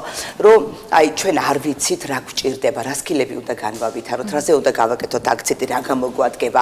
ეს ყველაფერი არ ვიცი და ვართ აი ესე დაკარგულები ამ ყველაფერში და ეს ჩემთვის იყო რაღაც აი ისეთი რთული მოსასმენი, რომ აი ადამიანი, რომელიც აი მოდივად ცდილობ რომ რაღაცა სტუდენტს დაეხმარო, ახალგაზრდას დაეხმარო, გზა გაუყვალო და უცებ გეუბნებიან ყველაზე დიდ ხო, ქალბატონოვალი, თქვენ ინდივიდუალურად, ფუნდამენტურად არ პასუხობთ ჩვენ განათლების სისტემა აი ამ საჭიროებებს. მე რაც სკოლა დავამთავრე, დაახლოებით 20 წელი გავიდა. დღესაც იგივე ამოცანების წინაშე არიან პედაგოგები, სისტემა. ზუსტად იგივეა, იცით, ახლა რო ვუყურებ, ხო, როგორ სკოლაშიც დადიოდა ჩემი ბებია, ალბათ იმ სკოლაში და იმ ტიპის სკოლაში მოუწევს სიარული ჩემ შვილიშვილს, იმიტომ რომ ფაქტობრივად არაფერი არ იცლება, გარდა რაღაცა ერთგვარი აი ესეთი წვრილმანების, არა, რაღაცა შეიძლება უფრო ეხლა, იცლება რა ადრე ვცემდით, თავში ვურტყამდით მივედით სკოლაში ბავშვებს, ეხლა სკოლაში საბედნიეროდ უკვე რაღაცერად მოვაწესრიგეთ, მაგრამ არის შემთხვევები, რომ სახლში ხდება იგივე, იმიტომ რომ საზოგადოებას ჯერ კიდე გონია, რომ აი ძალიან კარგი არის, აი ეს წრთნის ერთ-ერთი ფორმა არის. ყოველ შემთხვევაში მე შემხვედრია ამ ტიპის ადამიანები, ფიზიკური ზეწოლა, ოჯახში კი შვილების მიმართ კი ეს არ არის იშვიათი მოვლენა. მაშინ როცა შეიძლება სხვას არ მიცეს, აი სკოლას არ მიცეს ამის უფლებას მშობელი, მაგრამ თვითონ აძლევს თავს უფლებას, რომ ბავშვს ფიზიკურად შეეხოს. მე ჩვენი განათლების სისტემა არის თვითონ არის არათავისუფალი. ანუ განათლების სისტემა არ გაძლევს ექსპერიმენტების გაკეთების საშუალებას. ეხლა ნახეთ როგორ არის, ხო მიღებული იქნა რაღაცა კანონები არა. ახლა თან ვიცახეთ, რომ ეს ყველაფერი ცვლილებები მიმდინარეობს ჭენებით, ხო სამყარო ძალიან ვითარდება, ძალიან იცვლება და ეს კანონები, რომელიც არის მიღებული, ეს კანონები ხო უხვიჭებად არის ქცეული ამ ცვლილებებისათვის. ანუ არ გიშვებს, რომ ამ სიცოცხლის პროცესს გაყვე და კი არა და პირიქით, ანუ ცდილობს, რომ რაღაცერად დააკავოს. საერთოდ ზოგადად ობიექტურად რო თქვა, ზოგადადაც კონსერვატიულია, ისედაც კონსერვატიულია განათლების სისტემა. ანუ ძნელად ვითარდება და წარმოიდგინეთ ამას, როცა ხელოვნურად აფერხებ და რაღაცა ხუსები გაქვს ჩამოკიდებული, რომ არ შეიცვალოს და არ განვითარდეს, ხო? და ამ არათავისუფალ საზოგადოებაში, ამ არათავისუფალ სოციუმში, არათავისუფალ მასწავლებელში, არათავისუფალ სასკოლო გარემოში. აი ფუკოს აქვს ასეთი ანალოგია გაკეთებული მიშელ ფუკოს, რომ აი პირდაპირ აკეთებს ანალოგიას მისი საგიჟეთის, მისი ციხის და სკოლის სტრუქტურას. ანუ არქიტექტურაც კი ერთნაირი აქვს, დრესკოდი, ზარირეკება, სხვა გიწყვიტავს, როდის უნდა დაისვინო, როდის უნდა გააკეთო, როდის უნდა ჭამო და ეს ყველაფერი არის. ანუ პავლოვის ძაღლებივით ვართ გაწვრთნილი, ხო? ზარზე ან ქშია, ან გაკვეთილზე შევდივართ, ან დიახ, ამას ხო შენ არ წყვეტა რა, ამას სხვა გიწყვეტს, იმიტომ რომ შენ ასე მოგეცა ეს სისტემა, ხო? და ამის შემდეგ უკვე თან ითხოვ, რომ უნდა გაზარდო თავისუფალი ადამიანი და უნდა მოამზადო სიცოცხლისთვის და იმ ცვლილებებისთვის, რაც ამ სამყაროში არის და თვითონ ყავს დაბმული ჯაჭვებით. დაბმული ადამიანებიდან სტატისტიკურად რამდენი რო შევადაროთ, რამდენი ნობელის ლაურეატი გამოაქვს წყალებში? იცით რა არის, საბჭოთა კავშირშიც იყვნენ ნობელიანტები, მაგრამ ძირითადად მილიონში რამდენიმე ხო, მაგრამ იმ შეფარდებაში, როცა საბჭოთა კავშირის ხმელეთის 1/6 ამ შეფარდების შესაბამისი, რა თქმა უნდა, არ იყო. იცით რა არის, ყველა ნებისმიერ საზოგადოებაში არიან ტიპები, რომლებსაც შეუძლია ეს ყველაფერი გაარღვიოს, ხო? რა ვიცი, ახლა პაატა ბურჭულაძე, რა ვიცი, წაში რო გასტილიყო, მაინც იმღერებდა თქვა და რაღაცა ხო იქნება ისე მოახერხებდა სიმღერა. ხო, შეიძლება ახლა ლასკალაში არ ემღერა, მაგრამ თავისთვის ხო იმღერებდა რა. კი, რაღაცა დონეზე ამას გავაკეთებთ და აი ამ გარღვევებს აკეთებდა ეს ადამიანები, მაგრამ ნახეთ იმ ნობელიანტების ბედი, როგორი ტრაგიკული იყო საბჭოთა კავშირში. ხო, აი ზუსტად მაგას ვამბობ. აი ეგ არის, ხო, ის ახლა ისრაელს უფრო მეტი ნობელი აქვს მაგალითად, ვიდრე ამ უზარმაზარ ქვეყანას, რომელიც აქვს ნობელის პრემიას. ხო, ნობელის ვამბობ, იცით რა, ეს ნობელის პრემიაც შეფარდებითია. სამყაროს, რა ცვლის სამყაროს თქვენი დაკვირვებით? აზროვნება.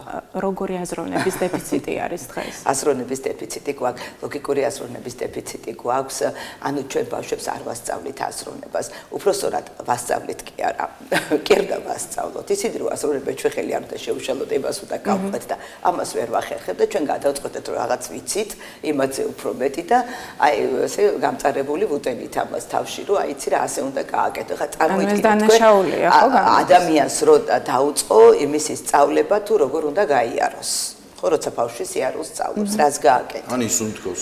ან ხო, როგორ უნდა ისუნთქოს? ამას ხო ვერ ასწავლია რა და თუ სწავლებას დაუწყებ, უკვე ამახინჯებ, ხო?